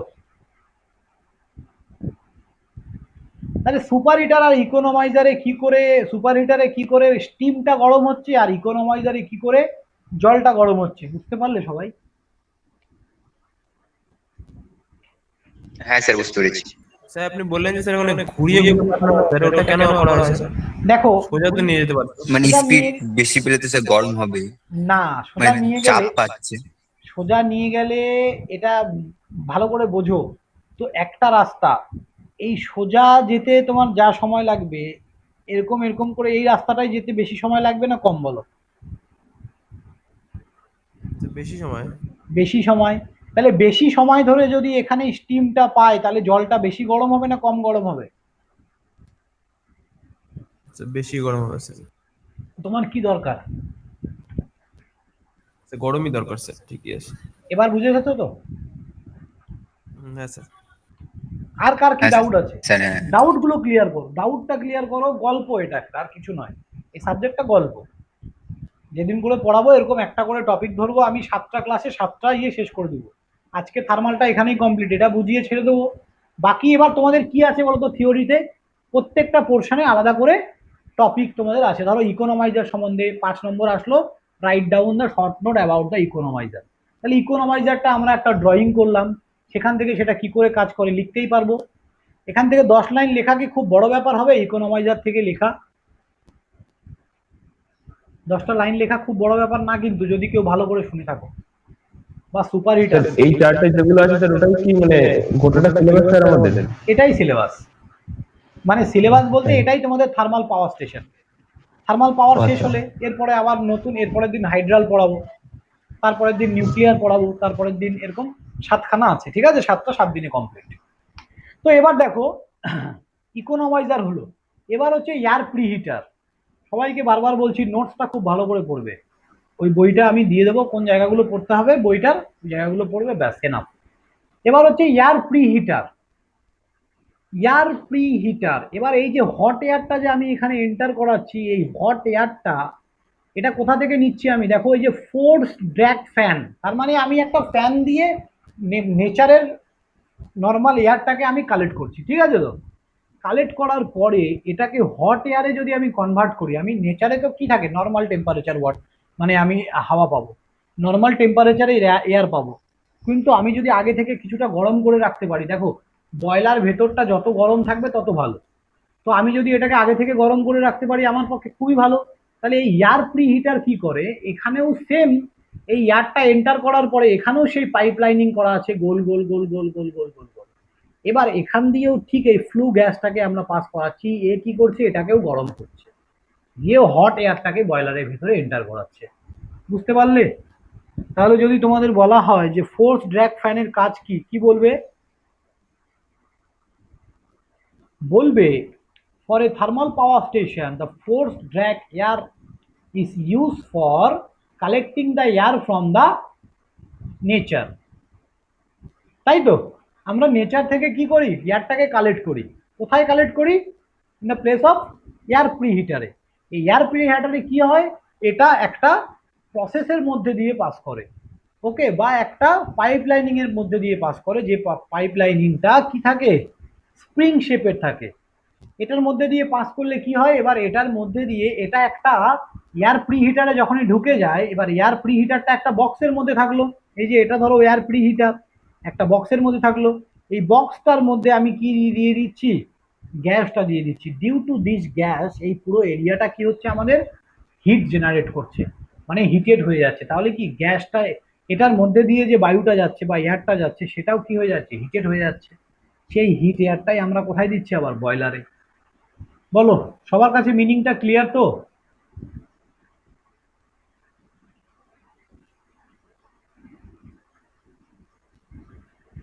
কারো কোনো ডাউট নেই এইটুকু পর্যন্ত? চলো, এবার আমাদের হট এয়ার আমরা পেলাম। এবার তারপরেও এটাকে ফ্লু গ্যাসটাকে কি করি, অনেক উঁচুতে একটা চিমনি দিয়ে বের করে দিই, অনেক উঁচুতে। এখানে একটা ফ্যান লাগানো হয়, কেন বলো তো?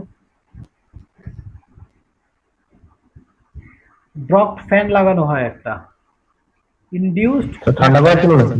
না, যদি এটা আমরা অনেক উঁচুতে করি, তো অনেক উঁচু মানে অনেকটাই, প্রায় ধরে নাও 150, 200, 300 মিটার উঁচু। তো দেখা গেল অনেক উঁচুতে বায়ুর প্রেশার এতটাই বেশি যে এখান থেকে তোমার এই ফ্লু গ্যাসটা বেরোতে পারছে না। তাহলে কি হবে, চিমনিটা বা এই সিস্টেমটা কি বাস্ট করে যাবে না? ভালো করে বোঝো কেন বাস্ট করবে। ধরো এয়ার প্রেশারের উপর ডিপেন্ড করছে, এখান থেকে তুমি হাওয়াটাকে বের করছো, এটা তোমার চিমনি। এবার এইখান থেকে যদি বায়ুর প্রেশার অনেক বেশি থাকে, তাহলে কি হবে, এই গ্যাসটা বেরোবে? উল্টো দিক থেকে যদি বায়ুর প্রেশার অনেক বেশি থাকে, বলো বলো বলো, বেরোবে না। দ্যাটস ওয়াই আমরা এখানে একটা ফ্যান ইউজ করি, যেটা কি এইটাকে এক্সস্ট করে দেয়, মানে এক্সস্ট ফ্যান ওটা একটা, ঠিক আছে তো? এক্সস্ট ফ্যান যেটা, হ্যাঁ। আর এই চিমনিটাকে অনেক উপরে করা হয়, তার কারণ হচ্ছে এই যে ফ্লু গ্যাসটা, এটা খুব খারাপ একটা গ্যাস। এই যে যে ফ্লু গ্যাসটা বয়লার থেকে বেরোচ্ছে, এটা খুব খারাপ, ঠিক আছে? চলো, এইবার তাহলে এইটুক পর্যন্ত আমরা বুঝে গেছি, তাহলে ওয়াটার থেকে আসছে। এবার এই পার্টটুকু, এবার দেখো এই যে সুপার হিটার থেকে এই হিটটা বেরিয়ে এটা কোথায় গেল, এটা কি, এই যে বক্সটা ত্রিভুজের মতো, এটা কি? এটাই হচ্ছে আমাদের টারবাইন। টারবাইন, এরকম টারবাইনের মধ্যে কি থাকে, এরকম অসংখ্য ব্লেড থাকে, দেখো প্রচুর ব্লেড থাকে। যত বড় হতে থাকবে টারবাইন ব্লেডের, মানে সব থেকে বেশি প্রেসার কে নেয়, এই ছোটটা। তারপরে আস্তে আস্তে আস্তে আস্তে প্রেসার কমতে থাকে।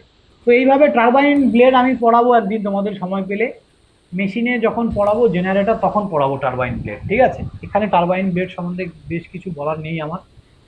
তো এই টারবাইন ব্লেডগুলো এরকম ভাবে কানেক্টেড থাকে। এবার টারবাইন ব্লেডের সাথে কি কানেক্টেড থাকে, তাহলে দেখো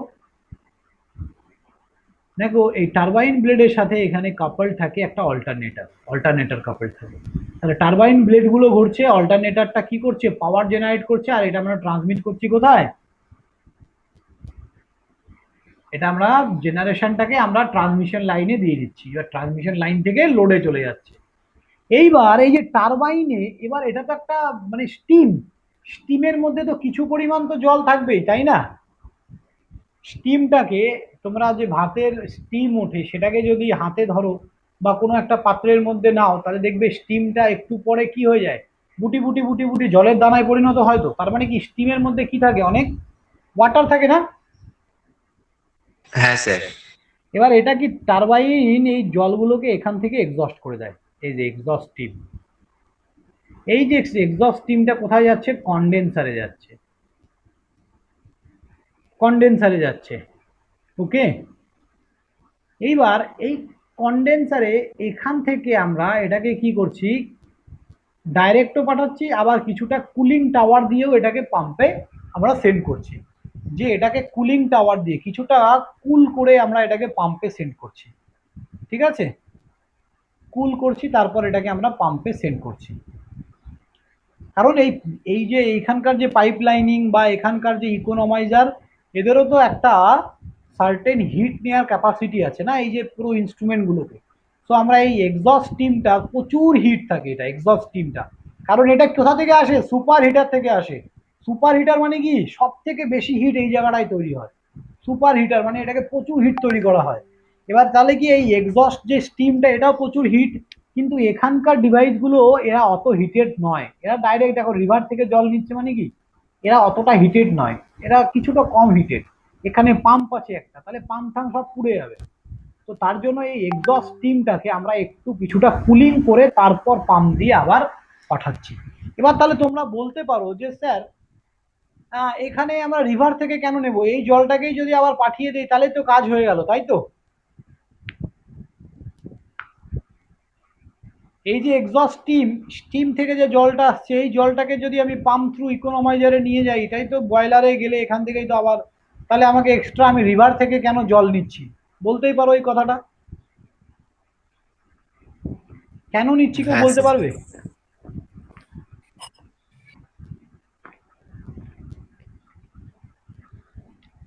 দেখো এই যে ফ্লু গ্যাসটা যে বেরোচ্ছে, এটার মধ্যে কি থাকে? এটার মধ্যে ওয়াটার পার্টিকেল থাকে। তার মানে কিছু পরিমাণ ওয়াটার তো এখানে ওয়েস্টেজ হয়েই যাচ্ছে, তাই না? কিছু পরিমাণ ওয়াটার এখানে ওয়েস্টেজ হচ্ছে তো। হ্যাঁ স্যার হচ্ছে।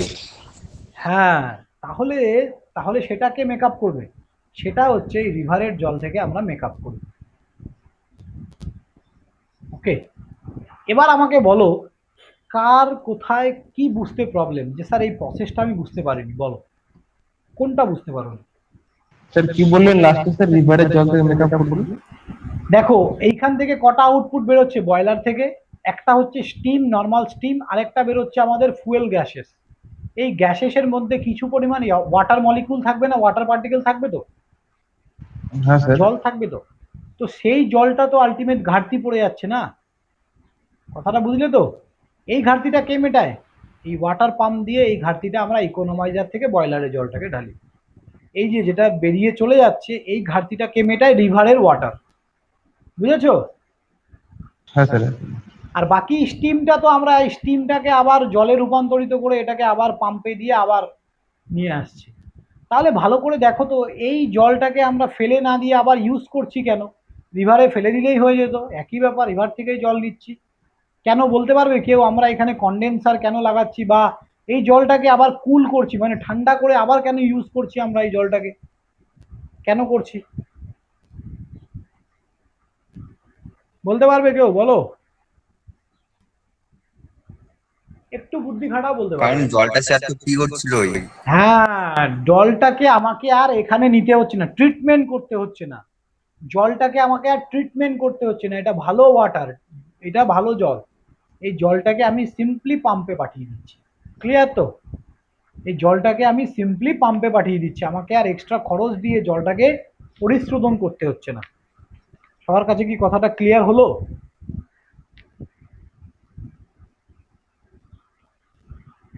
বলো, অনেকেই আছো, কারা বুঝতে পারোনি বলো আমাকে আগে।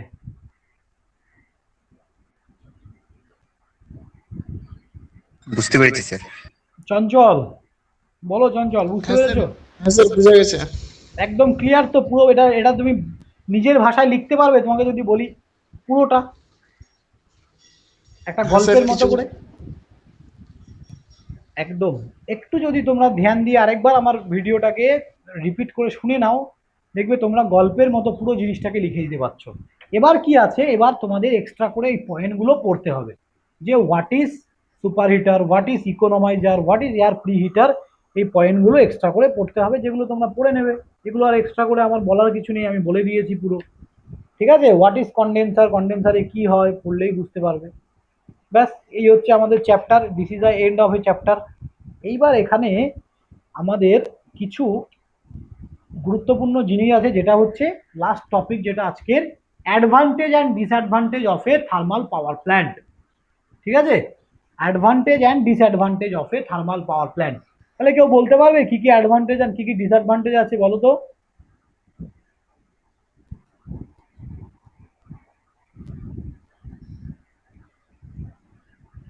বলো বলো।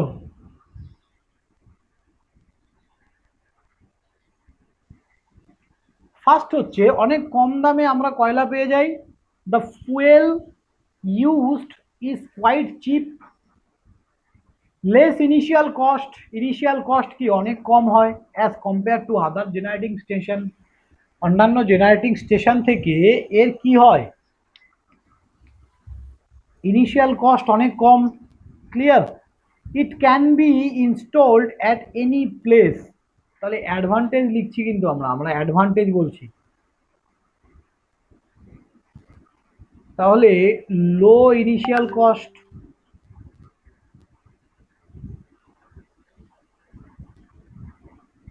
লো ইনিশিয়াল কস্ট। সেকেন্ড কি বললাম, লেস কি হবে, মানে আমাদের যে ফুয়েলগুলো আসছে ইউজ ইন কোয়াইট চিপ, তার মানে সেই ফুয়েলগুলো আমরা খুব ইজিলি পেয়ে যাচ্ছি, এটা একটা হতে পারে। It can be install any place respective of the excitation of coal, তার মানে কোল যেখানে পাবো সেরকম আমরা এনি প্লেসে এটাকে ইনস্টল করতে পারি। কিন্তু হাইড্রাল পাওয়ার প্ল্যান্ট আমরা যে কোনো জায়গায় বসাতে পারি না, তার কারণ আমাদের অনেক উঁচুতে একটা রিজার্ভার বানাতে হয়, এটা কিন্তু একটা ডিফিকাল্টি। নিউক্লিয়ার পাওয়ার প্ল্যান্ট আমরা যেখানে খুশি ইনস্টল করতে পারি না, আর তারপরে সোলার পাওয়ার প্ল্যান্ট আমরা যেখানে খুশি ইনস্টল করতে পারি না, তার কারণ কি, যার জন্য বড় জায়গা দরকার হয়। এটাও যেখানে খুশি ইনস্টল করা যায় না, কিন্তু তবুও লোকালিটি ছাড়া যেখানে কয়লার যায় মানে ইয়ে আছে, কয়লার খনি আছে, সেখানে পাশাপাশি আমরা এটাকে ইনস্টল করতে পারি। তারপরে আমরা যে এখান থেকে যে পাওয়ারটা জেনারেট করছি সেটা অ্যাকচুয়ালি যে কনজিউমারের কাছে অনেক লো কস্টে আমরা পৌঁছে দিতে পারছি, এটা একটা অ্যাডভান্টেজ।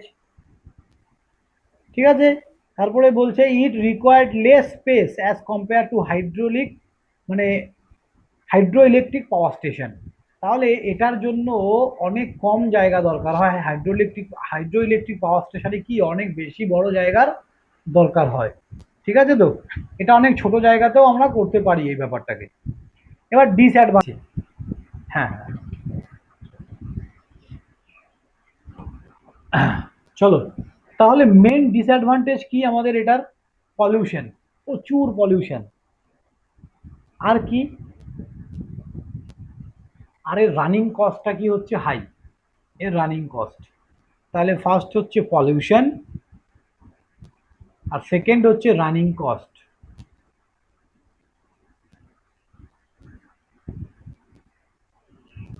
রানিং কস্ট, এই দুটো হচ্ছে মেন প্রবলেম। ঠিক আছে, ফর থার্মাল পাওয়ার স্টেশন। তো এই হচ্ছে আজকে আমাদের টপিক। কারো কোনো কোশ্চেন আছে?